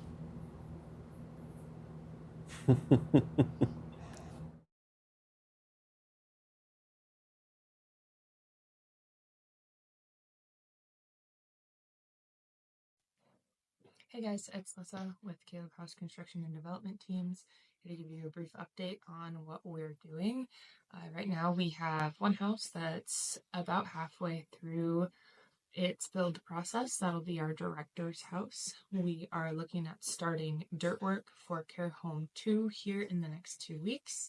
We are wrapping up our water department, which will do water distribution for the entire property. And we are looking at what we need to do on the landscaping front in order to start our administration building. Our goal is to have concrete in the ground and begin our framing process for both Care Home 2 and our administration building this summer. And in order to do that, we are looking for construction skilled volunteers who are willing to travel and commit a week of their time to donate their skill set to building Caleb House and getting this property off the ground and operational in 2025.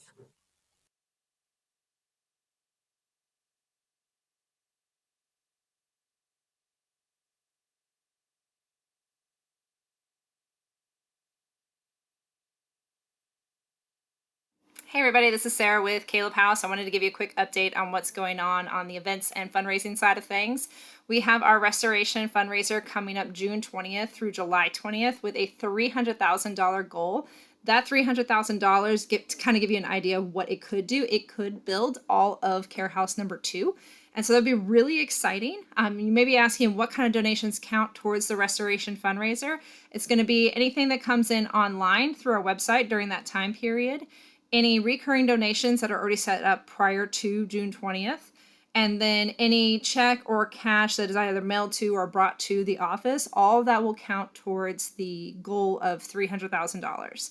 So that again is June 20th through July 20th, our third annual, technically, restoration fundraiser.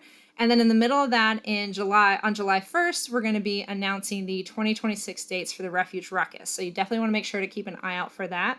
If at any time you have any kind of donations that you want to send our way in regards to, like, we have raffles and silent auctions and things like that at the Ruckus, you can email Sarah at calebhouse.org, and then I will help you get that set up so that we can get that stuff taken care of. And of course, if at any time you have questions, please reach out. We're happy to answer your questions. Hope you have a great day.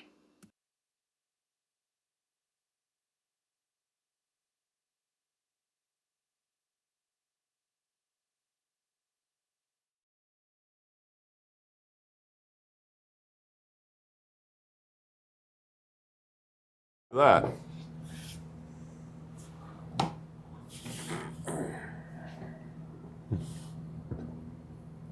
All right, welcome back, everyone. Mr. Barb. Yes, sir. Yesterday, you were in class with us. I was. That was And my wife. and your wife. Yeah. Sidebar. I really enjoy the distribution of male to female students that we've had here lately. Yeah. It's trending about 2/3 male, 1/3 female in class, which is awesome because women need to know this stuff too, because we all have the same basic physiology. We got to keep blood inside the body. We got to maintain respirations, right? So it's encouraging to me when we have ladies come to class and they're out there doing badass stuff right alongside the men. It's awesome. Yeah. What was it like for you as a husband to see your wife doing that stuff? To be honest, it was pretty incredible. My wife has fibro. She's had a lot of health problems over the years. And the physical part of the day was extraordinarily difficult for her, painful in many, many different levels.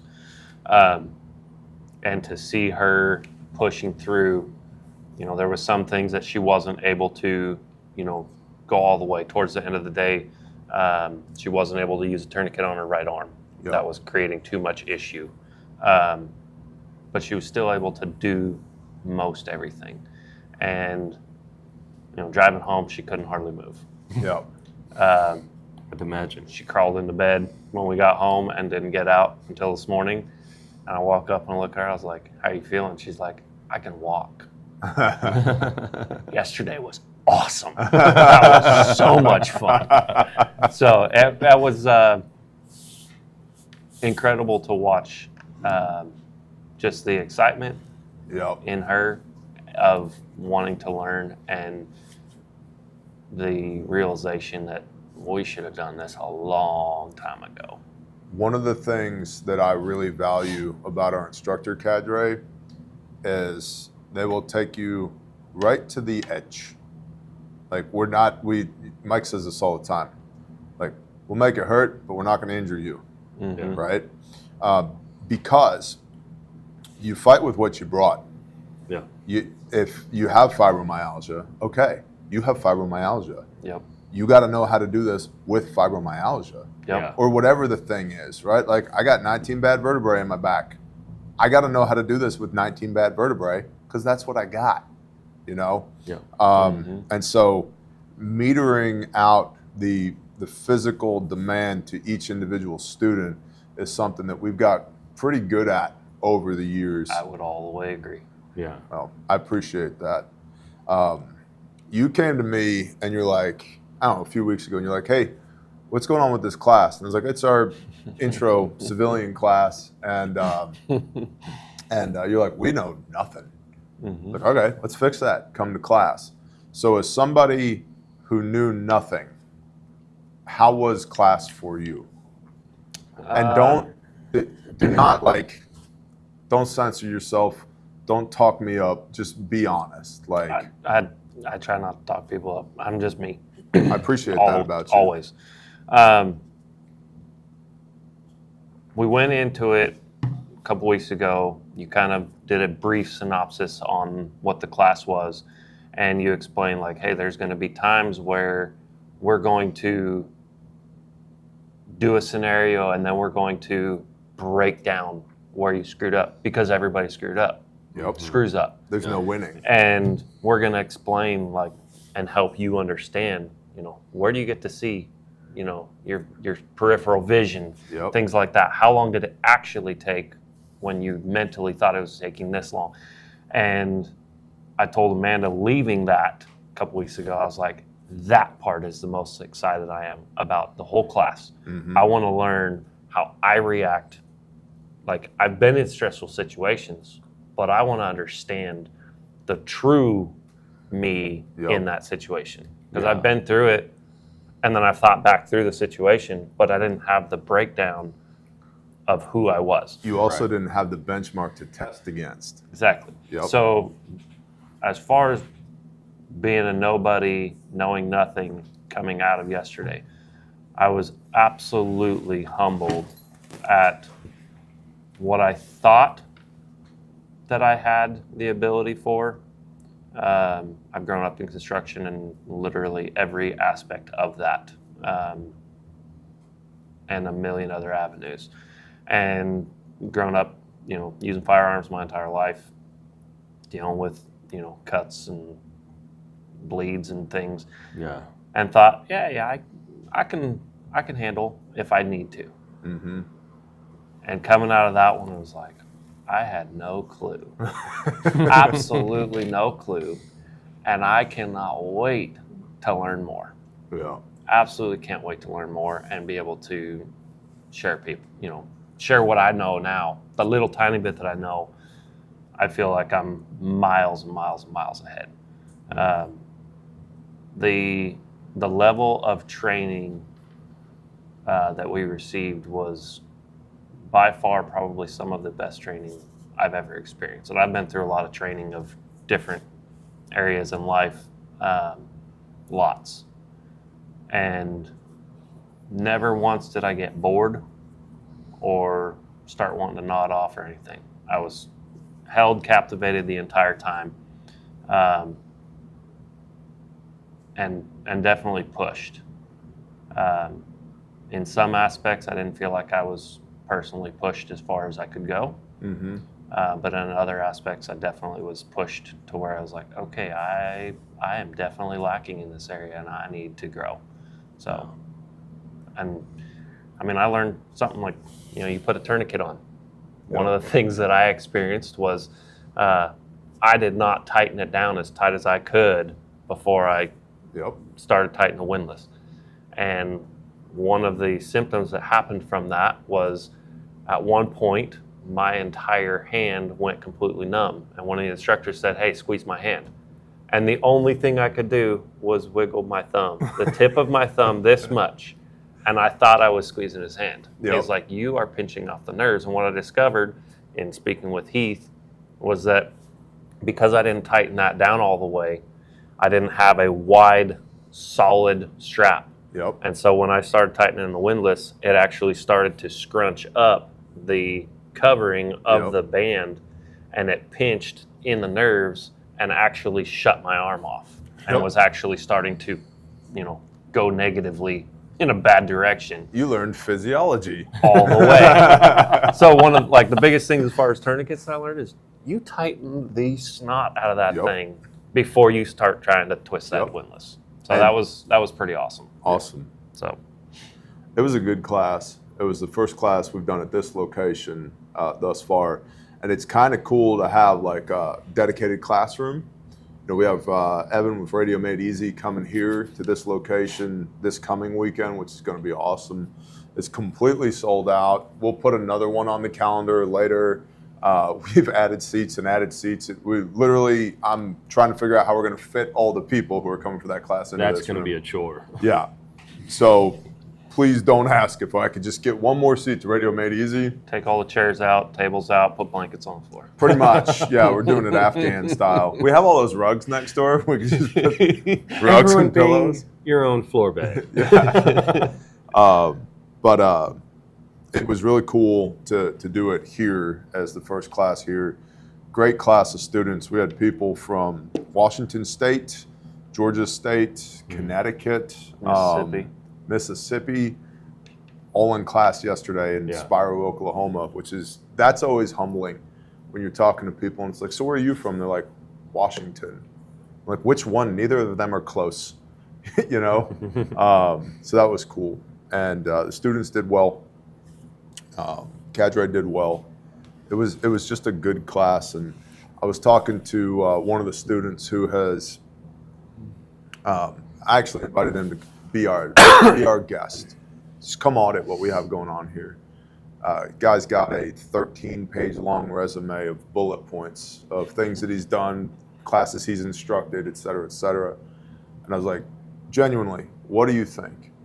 And he goes, man, that was awesome. You guys did a great job. He goes, usually in a setting like this, what you're going to get is 4 hours to stop the bleed, and then maybe you do a couple tourniquet applications. Okay, here's your certificate. He's like, you went way deeper than that. You went deeper even than I thought you were gonna go. And he's like, and what you taught in a day, most places would teach in 2 or 3 days. Yeah. I was like, yeah, and this is our tip of the iceberg stuff. And I like to, the way we teach, some people really need to understand the medicine behind what's happening, the physiology. Why do we go so deep on what does traumatic hemorrhagic shock look like and hypovolemic shock? And at each stage of blood loss, what does that look like? Yeah. Other people, it's like, explain like I'm 5. Keep the blood inside your body or bad stuff happens. If you lose half of your blood, we got major problems. 50-50 chance of survival. That's going to take about 2 minutes, so you need to get the tourniquet on quick. Check, got it, what's next? Other people need to understand, at a liter of blood loss, 1.5 liters, 2 liters, 2.5 liters, what does that look like? Right. What is the physiological response? What happens? At what point do we get vasoconstriction and blah, all the blah, blah, blahs, right? Yeah. And so we try and have it be a combination of both. For those that really want to know the deeper medicine behind what's happening, and for those who are like, check, blood in body, good, keep it that way, that we don't spend too much dwell time on either, that the whole class isn't explained like I'm 5. Although it occurred to me last night while I was laying in bed, I was like, we need to do another Mommy and Me class, because it's been a while since we taught kiddos. And Aspen has been up my butt about, when can I come to class? When can I come train? I want to train. I'm like, that's probably an indicator. And so when we're teaching adults, regardless of what their background is, part of it is explain like I'm 5, because the basic physiology is the same. Part of it is, all right, let's take a quick detour. Let's go deep here, especially when we get into pneumothorax, tension pneumothorax, remediation of stuff like that. It's like, let's explain what's actually happening in here. Also, here's a demo that was made with a soda bottle and a balloon. You know what I mean? Which is awesome. Isn't that amazing? It's a great illustration. Yeah, Twitch Shows came you up with that exactly years what's ago. happening. and it's brilliant. So, in any event, I'm glad you came. We had another student in class who I've known longer than I've known my wife, Air Force vet, and I invited him to class. He came to class, and I was like, I think you'll really enjoy it. You should come. So he ended up coming, and afterwards he goes, man, I want to take every other class you have. This was awesome. It's like it's way better than what I was expecting. And one of the challenges with class is, for me, is having the appropriate wording to wrap around what the experience is like. Right. Because most people think, oh, I'm going to come to class. It's going to be death by PowerPoint. You're going to, Not even close. this is a tourniquet, and put it on your arm, and high and tight. And it's like, nope, that stuff's so boring to me. I've been through so many hundreds of hours of safety training that it's like, if I couldn't live with myself if I did that to someone. Yeah. I hate that stuff. On our drive home last night, I was telling Amanda, I was like, back when I did heavy equipment, underground paving, and all that, we would sit through, 3-4 times a year. Yep. We'd sit through a day or 2 days, 8 to 10 hours a day of OSHA or hazmat or asbestos or whatever, all these different things. Never once did we learn how to put a dang tourniquet on, and we sat there with heavy equipment in the ditches, dropping gravel next to us, or I'm dropping gravel next to somebody, trying not to squish them. Yep. What the heck was this training? Yep. I know. Yeah. Well, so OSHA 3317, which dovetails into 151 dot whatever.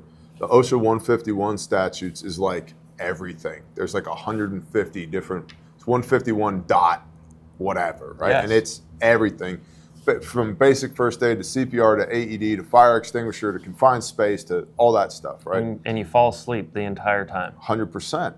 But it requires, per ANSI ISEA Zulu 308.1-2021, requires, thank you, Brain. Thank you, y'all, for Brain.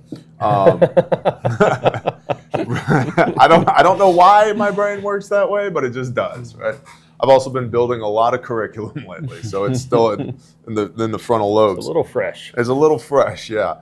But requires not only the exact wording is commercially available tourniquets, but training on commercially available tourniquets. Yeah. And so, and the OSHA statute stipulates that unless there is a care facility within 4 minutes of your current location, and care facility means dedicated to the care of your employees. Like, you can't say, well, there's an urgent care 4 minutes up the road. Is it dedicated to the care of your employees? You can't say, well, there's a general practitioner that had, and there's clarifying letters from OSHA on all of this on their website, which I don't recommend you go look at because part of my brain exploded while I was there looking at it. It's such a large volume of work, right? Parsing through all of it. But if the general practitioner 4 minutes up the road doesn't know, you don't have a pre-existing relationship with them, that's not your care facility. It's a care facility, but it's not your care facility, which is why the OSHA statute is you have to have bleeding control, OSHA Class B, bleeding control, and bloodborne pathogen kit within 4 minutes of the point of injury. 4 minutes, which then gets into who's 4 minutes. Because if the three of us take off on a foot race, you're going to go farther than I am in 4 minutes, right? And we all know that guy on the job site that's running 100 yards in 4 minutes.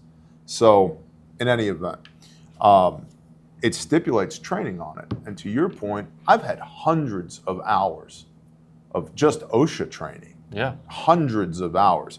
Your OSHA 40 hour, the HAZWOPER, right? MSHA 10 hour, MSHA 30 hour, confined space entry, confined space rescue, aerial training, aerial rescue training, site-specific safety orientations, high voltage, low voltage, excavation, shoring and trenching, right? All this stuff, all of that, right? All of that except for the aerial stuff is everything I did. Right. Every freaking bit of it. Right. It's awful. And it's horrendous.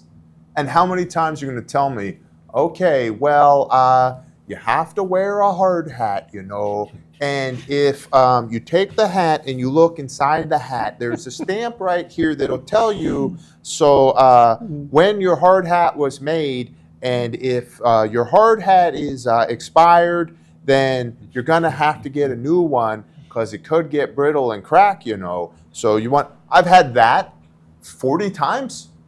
I could teach that. And here's how you teach it. Gentlemen, take your hard hats off. Look inside of there. There's a little imprint right there from the point of manufacture. It's an arrow pointing to a date. If we're past that date, your hard hat's not good anymore. Throw it out, get a new one. If you don't know where to get a new one, come see me in the safety trailer. I'll give you one, okay? Now everybody have a wonderful day. Get to work. Let's be safe out there. That's not an hour block of instruction. And when you do it that way, it's retainable. It sticks. All the way. Yep. When you drag that into 5 or 6 minutes or 10 minutes or half an hour of the explanations of why, no longer are you retaining all that information. And every bit of it minus about 5% you actually get to retain. 100%. And it's like, here's why you have to wear a class 3 vest. So you don't get hit by the dump truck, Barb, all right? I don't want you smushed and have to explain to Amanda that he got run over by the dump truck because he wasn't wearing his vest. Wear the vest. It's not, well, OSHA 151.146 stipulates, based on the letter that was written to the commissioner in 1986, that we had to move from a class 2 vest to a class 3 vest, which means that it has 2-inch wide minimum vertical reflective striping. Nope, don't get hit by the dump truck, wear your damn vest. If I see you without your vest, you don't work here anymore. Square? Cool. Is there such a thing as like OSHA PTSD? Yes, there has to be. You might be like kind of making that happen right now. The little Dirksen sheds. It's so bad. It is the worst. Don't climb on a water truck without a harness on. Yep. Which is why, like, when we instruct, when we teach, I cannot do that to people. I just can't, right? I'm really glad. And if you'll note, if you remember from yesterday, the moment I see people starting to lull off, boom, do I have your attention now, right? Now, I don't want to give anything away on camera, but that's done intentionally. Break it up, you know? And it could be one person in class. Oh, don't yawn in class, by the way. You yawn in class? Cool. Oh, I'm going to do it all the time now. That's fine. I hope you like burpees with tourniquets on. Anyway, we had a blast yesterday. I would strongly encourage y'all to come to class. We have several public dates up on the website, refugemedical.com. Hit the training tab. Wilderness is going to be, the wilderness responder class is going to be amazing. I'm so stoked for that. Yeah. We need to do a video on the bags. Full layout and all of that. But mine's with me. It's in the truck. I can run back to the house and grab mine. I have committed to have mine with me. Every day, just from a physical training standpoint. Because it's already getting hot here, I've got to acclimate to it. I've got to carry this load. Me and Dudley went last week and mapped out the training area. We drove the perimeter of the area we're training in, and that was 8.5 miles. Wow. Started mapping out around the perimeter, 8.5 miles. Started mapping out where campsites are going to be, where water is going to be, where water will still be available in August. Shade spots, areas for practicals. And we're teaching to the ECSI 36-hour comprehensive wilderness standard. So it's an accredited class.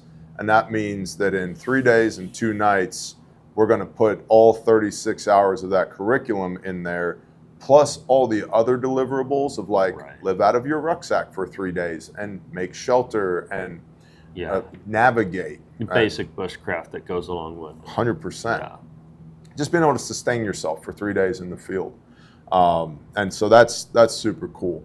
I know that class, from a price standpoint, all of our classes are above industry standard as far as cost is concerned. But that's because we're putting 2 to 3 days worth of information into 1 day. Based on what I saw just yesterday, the value that Amanda and I took out of yesterday, and the price point of yesterday's class, and the little bit that I know about wilderness, I don't think that's unreasonable at all. Because just based on the value there. So if the value there was that much, I can't even imagine what it's going to be. And can I say this real quick? And the value that he's referring to is in the engineered failure. Yep. Yes.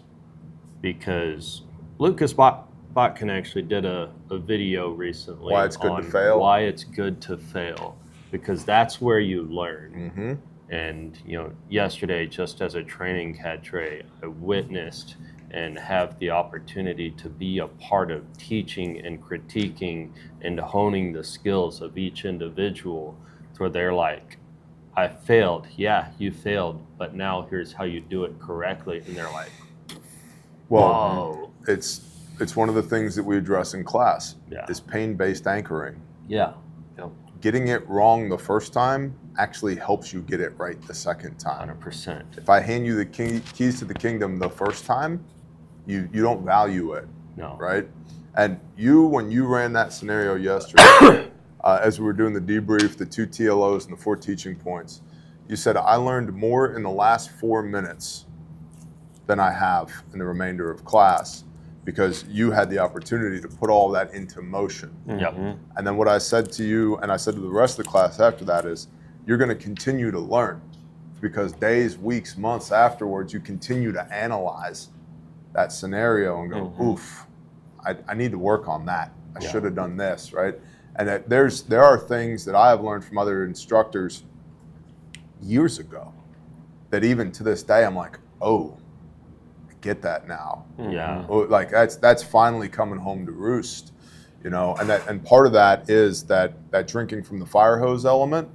It's like, I'm gonna slam 2 days worth of value into an 8-hour class for you. Yeah. And it's a lot, right? But that's why you have the visual aids, you have your notes, curriculum, everything to refer back to. But the wilderness class, one of the things that we do when we train, I don't want you to bring your med kit to class and destroy it in class and then need it on the ride home and it's completely consumed from training. Right. Because if this is my kit, right, this is a Marpat Bear Fact. There are many like it, but this one is mine. If that's my kit, my real world live fire kit, if you will, and I come to class and I wreck it in training, and I leave here and get in a motor vehicle accident or roll up on one or whatever, I don't have any of my stuff anymore. Yep. And so all of our trainings include the consumable training kit, which you then keep, right? So you now have a training tourniquet, pressure bandage, chest seal, naso, wound packing gauze, etc., just from coming to class yesterday. Well, $500 of the cost of the wilderness class is the wilderness trainer kit, which is an incredibly comprehensive kit. Like, that kit is good to go. Yeah. You need like an EMT bag, like that's what that kit is. Yep. It's good to go. And that's yours as part of the class. You retain that, you take that home with you, and now you have a wilderness medicine kit and are accredited in wilderness medicine. So if you need to do wilderness medicine, you have and here's the other thing. You have the real world experience and the kit to go with it. Yeah. Because you can get accredited for wilderness medicine via Zoom call. Somebody can teach you the curriculum remotely, or you can sit in a classroom like this, air conditioned, coffee pot, refrigerator, restrooms, food's right up the street, good to go, and get, oh yeah, I completed wilderness medicine, I took the comprehensive class, good to go. But you did it here. You didn't do it out there in the wilderness. You gain knowledge without understanding. Exactly. Yeah. I can teach you all morning about motor vehicle accidents, or I can make you work one. And you learn more in the 4 minutes of working it than you do all morning learning about the physiology, the modalities of injury, et cetera, right? And so this wilderness medicine class is 3 days, 2 nights immersive in the field, teaching it in the field, because that's where you're going to need it. Right. And I think that's something that a lot of people gloss over. The experience matters. Doing it for real matters. Yeah. So it's going to be amazing. Also at Refuge, this is, you know how like a lot of like ShamWow salespeople are like, act now. Yeah. This is not me being a ShamWow guy. I'm telling you, we have our grab bag back. Okay, it's limited time only while supplies last. What's the price on that, Dud? $49.99. $49.99. There are all kinds of bags in these totes. Oh yeah. Okay, you don't know which one you're going to get. It's a grab bag. What does that mean? It means if you order it, we walk by the tote, stick our hand in there, and pull out whatever it is. It could be that red adventure bag right there, which for $49 is a hell of a deal. It could be a Cub Kit bag. It could be the Refuge gym bag that's in there. Yep. Ankle kits. I saw a purple bare minimum that was in there. There's a few arcs still floating around in there. That's a grab. I mean, you just That's a can't grab. get that. They're out of production. And So- in its own right is a great It's a great kit. bag for a Yep. kit. It's just the economics didn't work out on it, so we Yep. stopped producing it. Yeah. And so there's boo-boo bags in there. There's all kinds of stuff in there. The least expensive bag in there is worth more than the $49. Right. There's several bags in there that are worth significantly more than $49, and it's while supplies last. They are our sew shop irregulars, if you will. There's nothing wrong with them other than a stitch might be 1 degree out of square. Things like that, because that's Oh, what no. our sew shop staff, they don't let that stuff go. They're Yeah. like, nope, it's 0.4 degrees out of true dead north. It doesn't pass the snuff. And I'm like, what do we do with it? Throw it in the bin. Okay. So that's what's in the bin. It's completely serviceable. It's great stuff. Still made here in America, made by Americans, produced in our sew shop. Completely randomized. So while supplies last, grab bag at refugemedical.com. And we also have our summer savings bundle going on, which is $70 off of the adventure kit, plus a free burn kit, plus a free seat at the next remote responder class. Which is July 11th. July 11th. And so you can participate in that class for free, which is where we teach you remotely. You're on that side of the camera, we're on this side of the camera, and we run through scene safety, massive bleeding, airway, respiratory, circulation, head injury, hypothermia, expose, evaluate, evacuate, elevate in a 4-hour, 5-hour block of instruction. So, and last time, the winner for furthest away, I think, was in New Zealand. And the winner for most people watching at the same time was a church staff and security team with 34 people watching at the same time. That's awesome. It's awesome. It's also $3 a seat. Very reasonable. Heck yeah. You know what I mean? Very reasonable. Which, to note on that, there's recently a security team who put down a threat at a church. Yep. So Wow. like, Yeah. this stuff is pertinent. It is incredibly important. So if you guys want to collectively come in and do the remote training and sit in the pews while you watch one of us teach you this training, like it's well worth it. It's very well worth it, and it's pertinent to life as a whole. Yeah. The Wayne, Michigan, security guard kills Michigan church gunman for preventing large-scale mass shooting. Alleged active shooter intent on attacking a Michigan church on Sunday was shot and killed by a security guard who prevented a large-scale mass shooting, said police. The shooting unfolded around 11:15 a.m. local time at Cross Point Community Church in the Detroit suburb of Wayne, which also brings up, and this is hear me in love, my brothers in Christ. You have to have standards for your church security team. Yes. You have to. All the way. You cannot fire one round that doesn't find its target, because the remainder of the room is filled up with people that we love. Yeah. Our church, everyone carries. Every single person carries. You come to our church and it might as well be SHOT Show. Okay? There's just guns everywhere. We're not egregious about it, but everybody has a gun. Okay, so what's the standard? Get paper plates from Walmart. A stack of the cheap paper plates. Yeah. I learned this from Pastor Joe. A stack of 100 cheap paper plates is like $2. You staple those up, and it's the same size as a human head or the upper thoracic cavity, central nervous system. And then that's what you train on with your Glock or M&P or SIG or Walther or whatever you got, your shadow systems, okay? And you start until you can't miss, and then you move further and further back until you can hit that paper plate at 50 yards on command. Yeah. Because that might be the shot that we need to make.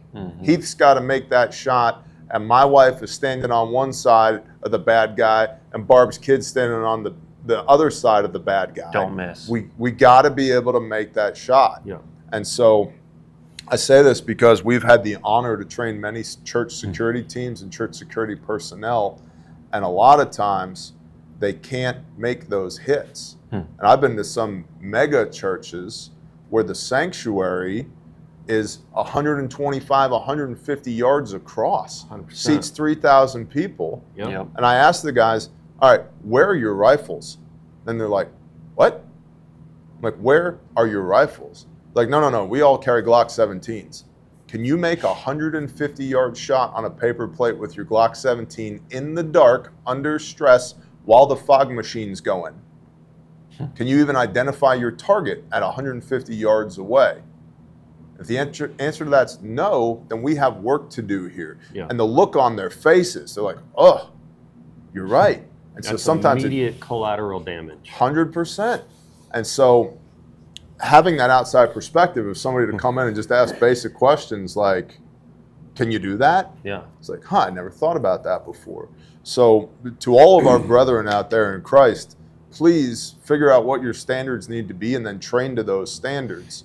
My standard is handgun, 45 yards, need to be able to make those hits over and over and over again, because it's 45 yards from one corner of the refuge building to the other. And of all the buildings that I'm in, that one has the furthest distance from one side to the other. Yep. Everything else, there are other larger buildings, but there's no shots longer than that. So I got to be able to hit the paper plate at 45 yards on command without thinking about it. And so just do that quick assessment. And then, because this guy saved a bunch of lives. Dude drove a pickup truck into the church, got out with an AK, and was intent on doing damage, and he didn't. Yeah. Because the security guy could shoot. Good job, security guy. 100%. That's all. That's how it should be. Yeah, So 100%. And hate to get back onto the training idea, but a lot of what we do is breaking paradigm. Everybody thinks that they're going to rise to the occasion. It's impossible. Nobody has the skill and capability to rise to the occasion and be the superhero unless they first trained it. 100%. You don't rise to your level of expectation, you fall to your level of training. That's right. Yep. And skills are perishable. Right now, I need to be working on my pistol skills. Figured that out on Sunday. I was working on my pistol skills before training yesterday. That's awesome. I even honed in my dot sight on my pistol. We did that just to make sure. That's awesome. Yeah. Saturday evening. We were playing Battleship. Yeah, and that's was like, I need to hone this in. Me too. I was hitting a half an inch left of where I was aiming, and it was my fault, not the gun's fault. Yep. And I don't like that. Now, half an inch on a man-sized target at 10 yards or 20 yards ain't that much. But what if the target's the size of this Post-it note? Right. Switches and timers. Do I need a switch or do I need a timer? Because the switch is right here. Yep. And if I don't put it right here, I got a timer instead of a switch. Yeah. Okay. So that half an inch matters. And so that was enough negative feedback from my own personal experience for me to go, oh, it's time to do pistol stuff again. Yeah. So I need to get out to my own range and go burn 1,000 rounds of 9mm just to get back to where I need to be. Well, that was exactly it for me. Yep. We had some friends come over to the house, and we did a battleship. We've got these battleship targets. So fun.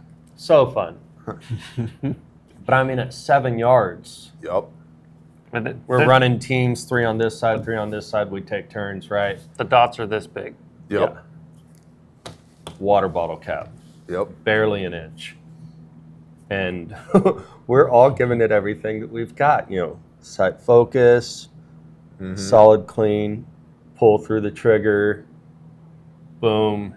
And naturally with a dot, I was zeroed at 25 yards. Hold over. Yep. I'm having to hold over, and I'm still half an inch off from where I'm trying to shoot. I'm like, I need to change this up. Yep.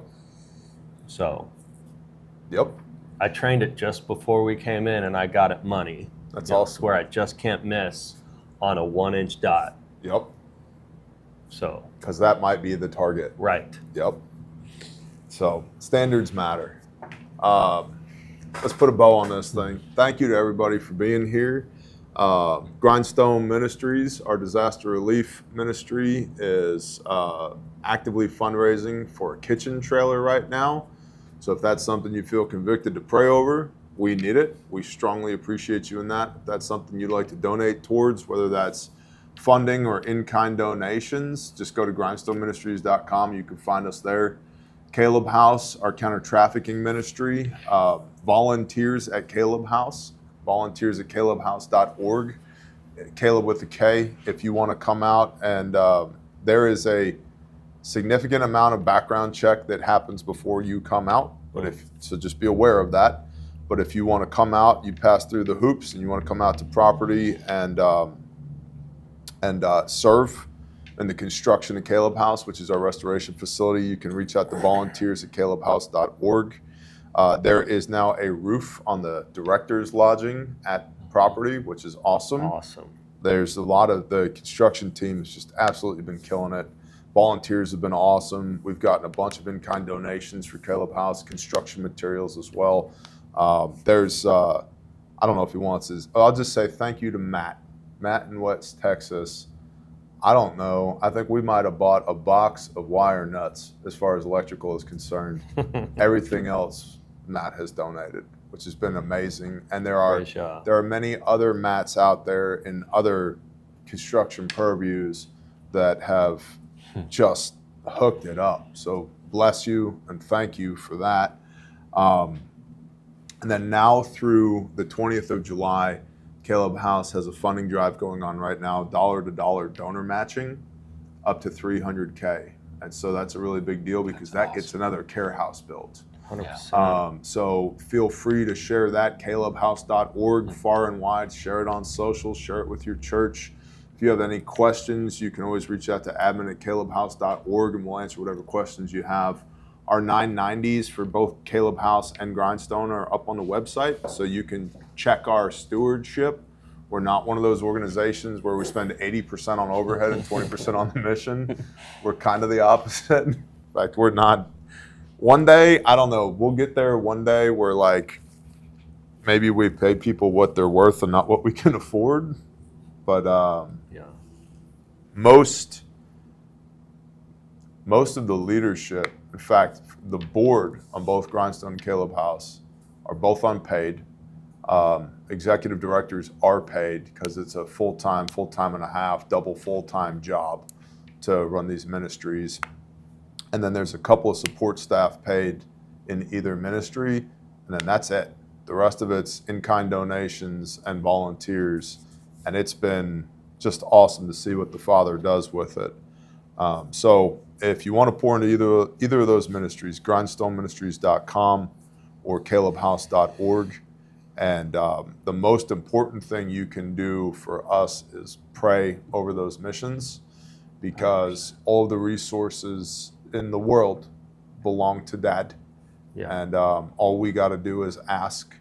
And if it's His will, we're operating in His will, then ask with expectation, it'll be given unto you. And we've seen that 100 times, 1,000 times with Caleb House and Grindstone. It's just nonstop over and over and over again. And so for those of y'all that lift us up, I cannot thank you enough. Same thing for refuge. Pray over refuge. I mean, we pray over refuge every day. Yeah. And we pray over y'all every day at refuge. And refuge is fighting a different fight, trying to keep people alive physically long enough that they might have the opportunity to live eternally. Yeah. Which is part of our prayer every day. And so with that, let me pray over y'all and us. Oh, Father Yahweh, Father, thank you. Thank you for allowing us to wake up this morning. Thank you for good brothers, good conversation, and for being indwelt in this conversation. Thank you for making a way for us to come home again by the blood of Messiah, for redeeming us, and for atoning for our sins, paying the price that we couldn't pay. Thank you for doing that willingly and lovingly, without prejudice or resentment, but just seeing the value in us, your sons and daughters, unto death, that you would lay down your life for us. So, Father, I ask that we would continuously lay down our lives for you, that we would pick up our cross and follow after you, that we would willfully bear the burdens of men of Elohim, women of Elohim, that we would follow in the footsteps of the Most High made flesh. Father, thank you for miraculous healing and provision and protection and blessing. Thank you for stewarding us by your Holy Spirit, your Ruach HaKodesh, for shifting that Overton window from heathen to treasured son. So, Father, let us remember our identity today. Let us remember who's in charge, who we belong to, who our bridegroom is, that as the world tries to spiral out of control, you still sit upon the throne, and your blood still atones, and that there is not a weapon formed against us that shall prosper. Father Yah, for all of our brothers and sisters out there who are just going through some stuff right now, I pray that you would minister to them, that there would be healing where healing is needed, that there would be peace and comfort where peace and comfort are needed, that there would be provision in your perfect timing where provision is needed, that there'd be safety and security and standoff where it's needed, Father, that you would gather us like a mother hen gathers her chicks underneath her wing, that we would be stewarded through all of the world's chaos, not removed from it, but stewarded through it. Father Yah, all those that are fighting not against flesh and blood, but against nations and principalities and spiritual wickedness in high places, we come together in agreement, Father, and we rebuke anything that is not of you in the name of Yeshua HaMashiach and command it to flee. Father, I ask that you'd pour out your Spirit on all flesh, that you'd be indwelt in us, that your Spirit would flow through us and into those that need it desperately. So let us not forsake the widow and the orphan today, or the donkeys and ditches, or the sinners and the tax collectors, Father, but put us where we need to be. Give us your words, and please allow us to continue to be your hands and feet. Father, thank you for everything, for all the things that we are too busy or stupid or stubborn to even notice as blessings. Thank you for the very breath in our lungs. We love you and we praise you in Yeshua's name. Amen. Yeah. Amen.